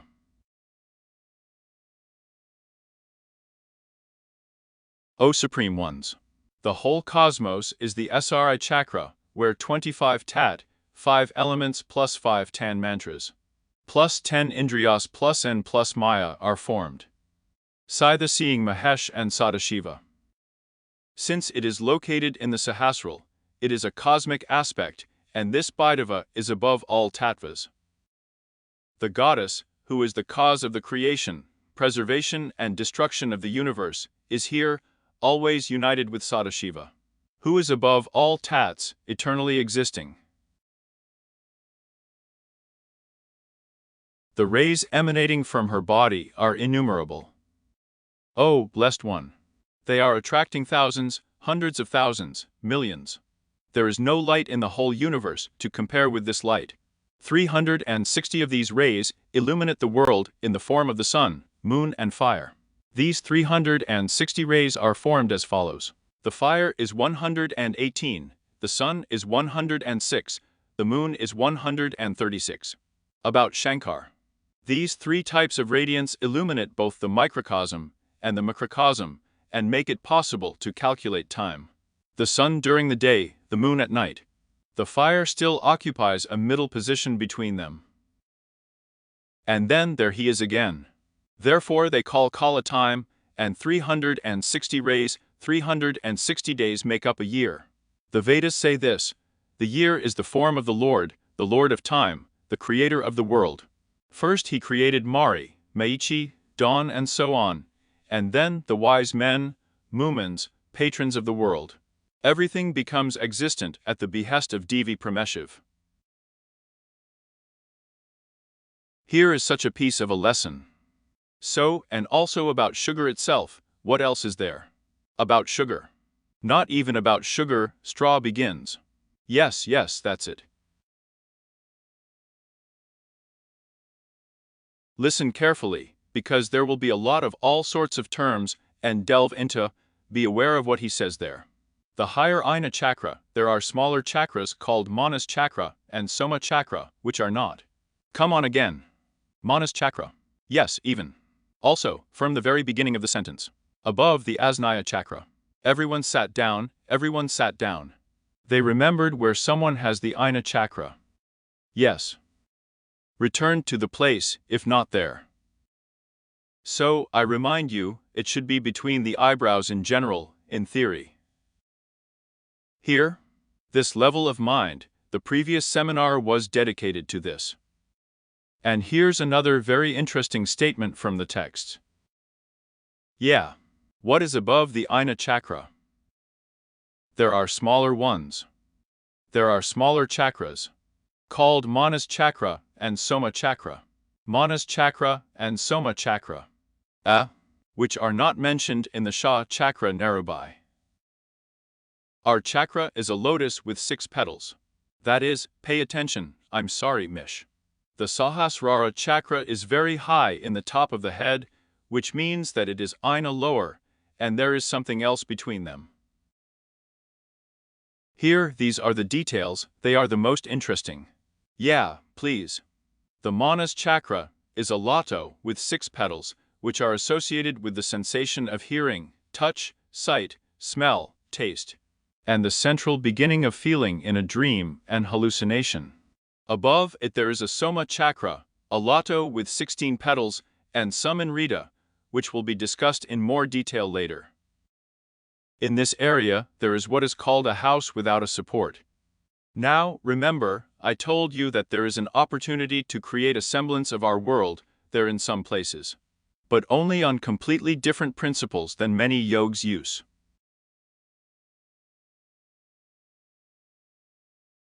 And in particular, Andrew asked about Tibetan yogs.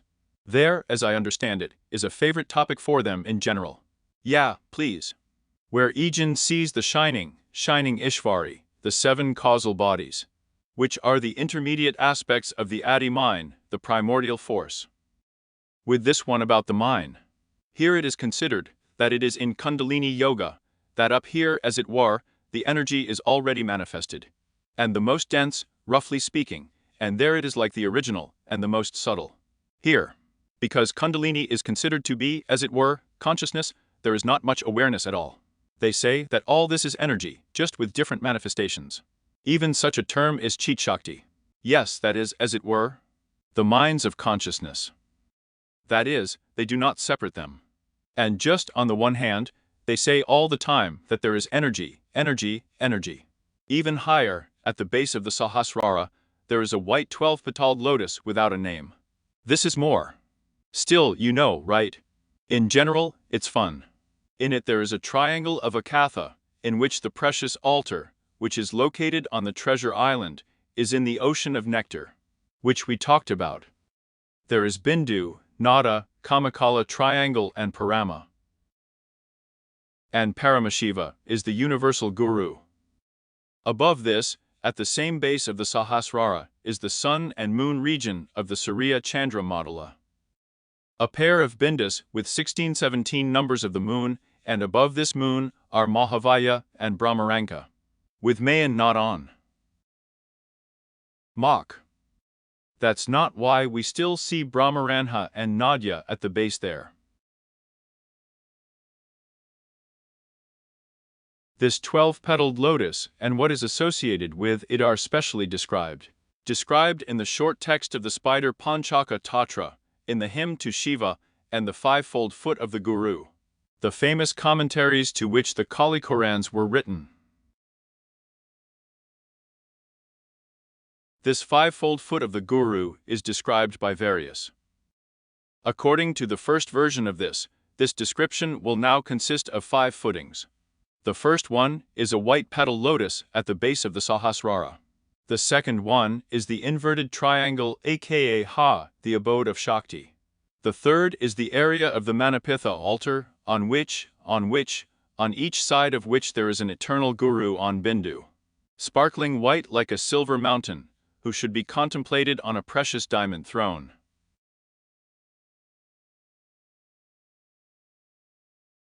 The fourth Bora is the Hamsa at the bottom of the Antaratman, and the fifth is the triangle on the pith altar. The second description of the 5-fold foot of the Guru is as follows. The 12-petaled lotus itself, the second triangle is a Katha. The 13th is on Bindu, the 4th is Mani Pitha Madala, the 5th is Hamsa, which creates the Kamakala triangle. This triangle, the highest tattva, is formed by means of 3 bindus, which is symbolically called the sun, moon and fire, as well as Prakasha and Masha and Vishrabindu. This Hamsa, called the Kamakala triangle, is the embodiment of Purusha Prakriti. The first Bindu of Hamkara is at the apex of the triangle, and the other 2 Bindu, called in Bisargasa, is a Prakritishan. This Kamakala is the abode of the mind, the root of the mantra. The Kamakala triangle in the Tantras represents the Shabda of Brahman with its tether aspect and its tether energies. This higher triangle, as it is not Pitha, is turned downwards. In the mind, it is symbolically depicted in the form of a triangle, because it manifests itself in a Trosman form as wool, actions and knowledge.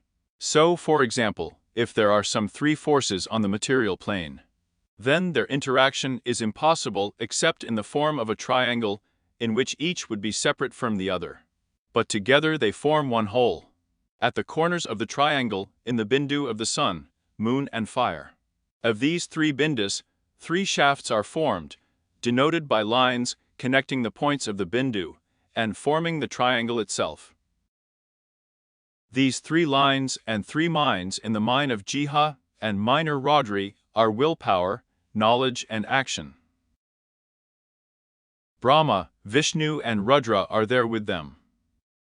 They are associated with the 3 gunas, except from the guna, sattva guna, and tamasku.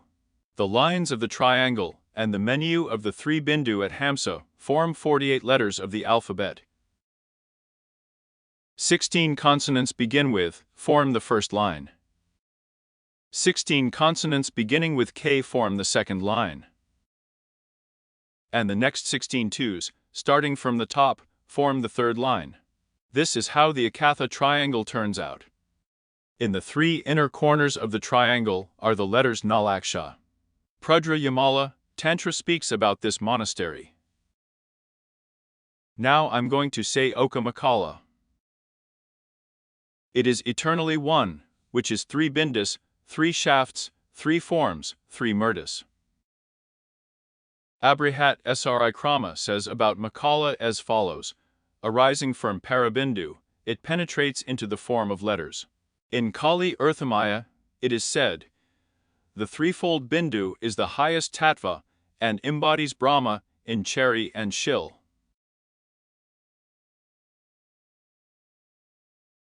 A triangle made up of letters and Mani made of Bindu. These letters are known as the Vana matrix. They form the Kula Kundalini body. As Shabda Brahman in the Vaikari state, various forms of manifestation form from the primary unmanifested sound. These manifestations, Shabda manifests. Shabda is also manifested in the self-separation of the Bindu pair. At the same time, with this self-separation, the appearance of differentiated prokriticism is noted. In the comments on the Spider Panchik Sloka 3, it is said that in Windu, this is the very pair of mine. And its variations are called Windu Need and Exchange or the Sun-Moon, and Fire Windu, the sun is red on white, like the moon. This is the form of Chinmaya, and Lenanda, my skin, the body of bliss. The 2 balus forming the bases of the triangle are Visarda. Vagama Kalpadruma says, Hamkara is Bindu or spirit, and Visarga is Sak or Prakriti.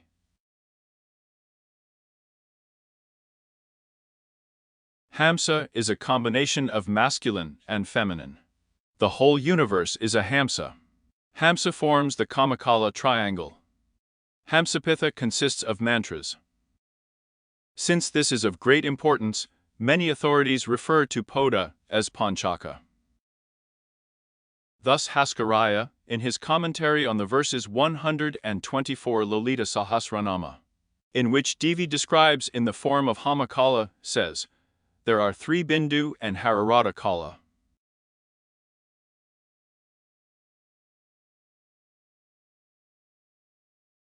Of these three bindus, the first one is called Kama, and the hierarcha is named Kala. He further adds that the nature of Kama Kala is described in Kama Kala.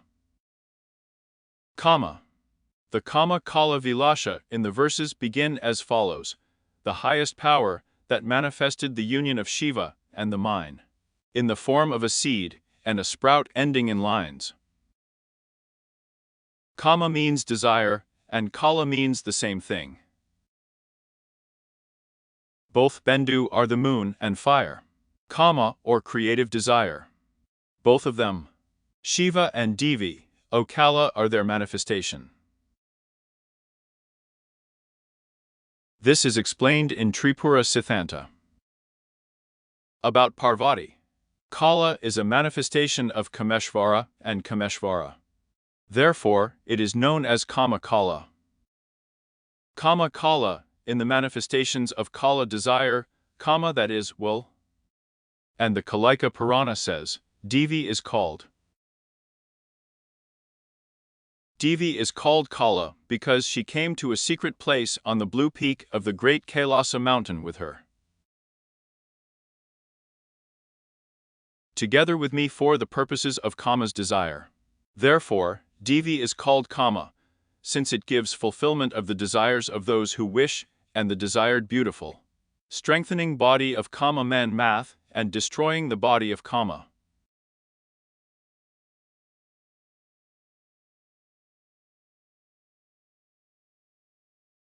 That's why it's called Kala.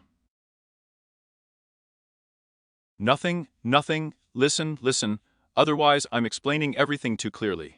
Listen to Avalon. Useful. There must be an evil policeman and a kind policeman, or even no one wants to appreciate it.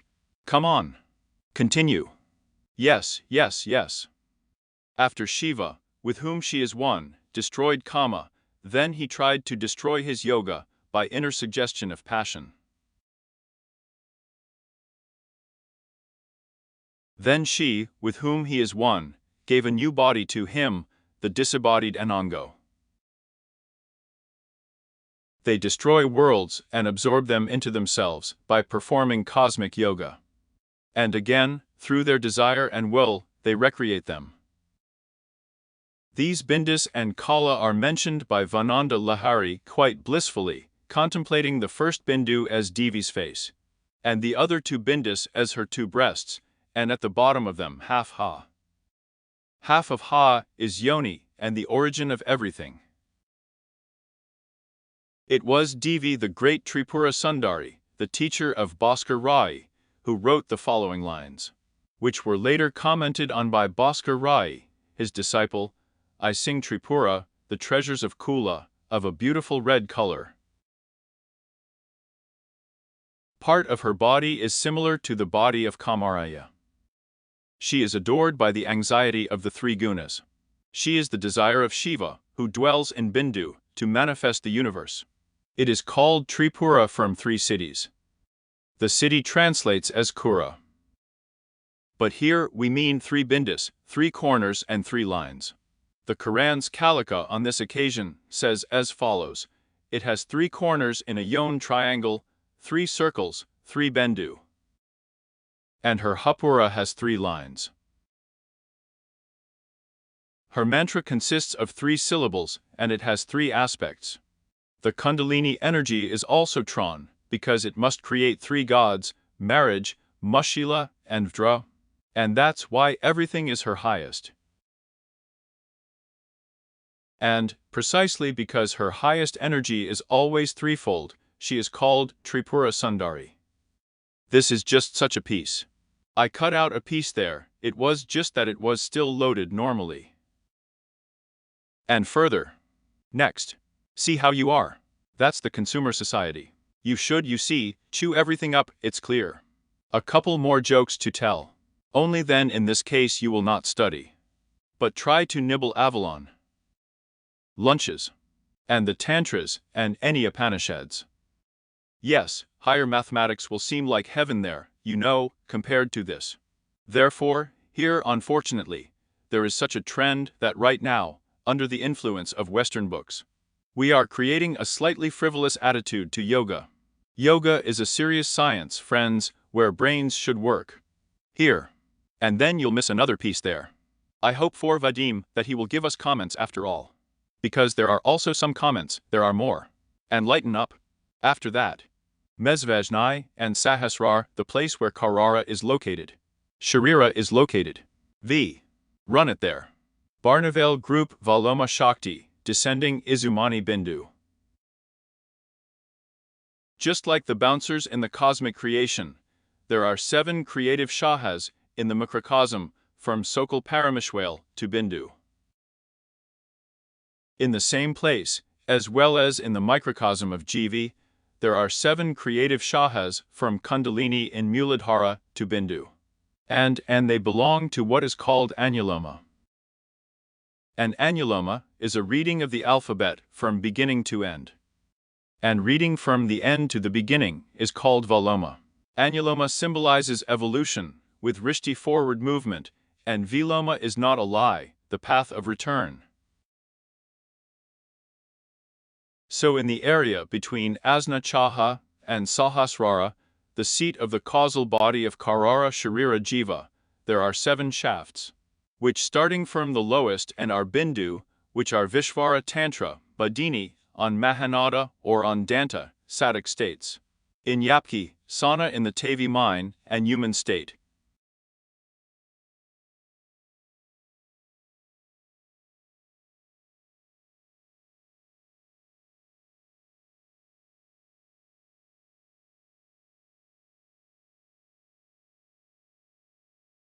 The last minds are not correlated with the others.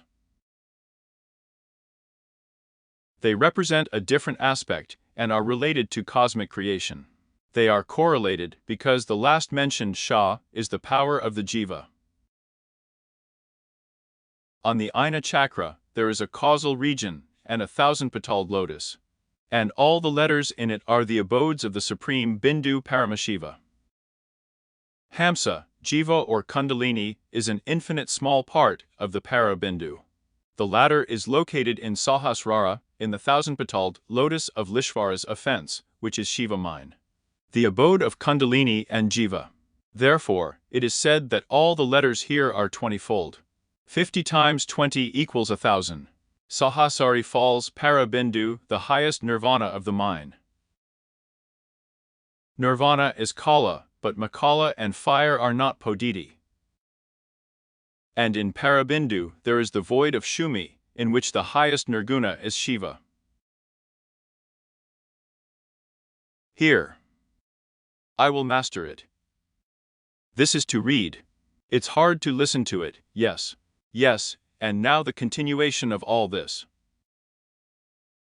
Well, there is actually a little more. Here. I also cut out a piece there again, and then on. Below the weight sarga. Asceticism, friends, asceticism. Below the virga is the upper part of the Brahmaranka, firm where prana comes out of the Brahmaranka. One more time, right. Below the virga, it is in parentheses the upper part of the Brahmaranka, firm where the truth comes out of the Brahmaranka. And there is the highest white or multicolored, as it is sometimes called, 1,000-petaled lotus, located in the Shanki Nadya. The Shah chakra of Nirupani 44th to 45th is described. We begin, called Sahasrara, in which all the letters of the Sanskrit alphabet, except, according to some, the brain Lakara. Lakara, or according to another opinion, to Shah, are repeated 20 times, which make up 1,000, and are read from the beginning to the end of the annulum, going around roltos from right to left. Here is Mahavayu and Chandra Madala, where the supreme Bindu resides, who secretly serves all the years. Bindu contains the gunas, but Bindu also means emptiness and space. And in relation to the upper light, which is indisputable, Bindu is a symbol of his indestructibility. Subtle shunya emptiness, which is the Atma of all beings, Sarvatma, is described in the Shad chakra. by Nirupa's 22nd to 49th. Here in the region of the highest lotus is the Guru, the highest Shiva. Therefore, the Shaivites call this place Shivasthana, the abode of bliss, where the Atma is realized. Here is also the supreme Nirvana, Sha Shakt, Shakti Spara Bindu, and the mother of all three worlds. The one who fully knows Sahasrara, he does not return to samsara, because he has destroyed all the fetters that bind him to it. His earthly incarnation state is limited. His earthly incarnation state is not limited to the incomplete working out of karma.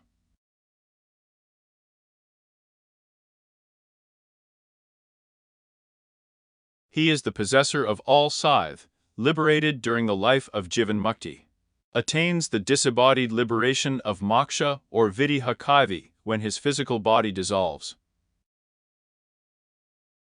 According to Antalahara, the 14th syllable, a commentary on this shlokusa, Sahasrara is described as being above all tats. Each of the stats has a certain number of rays.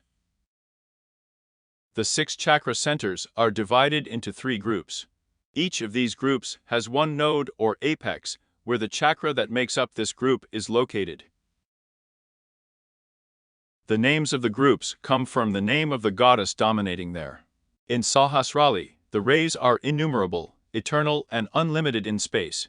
There is another Chandra here whose rays are incalculable in their power. Well, then I have already read about these rays. That's it. Wonderful.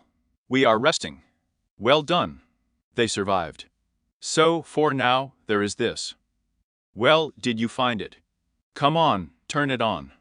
To tie you down a little. Watch the movie. A piece of the movie.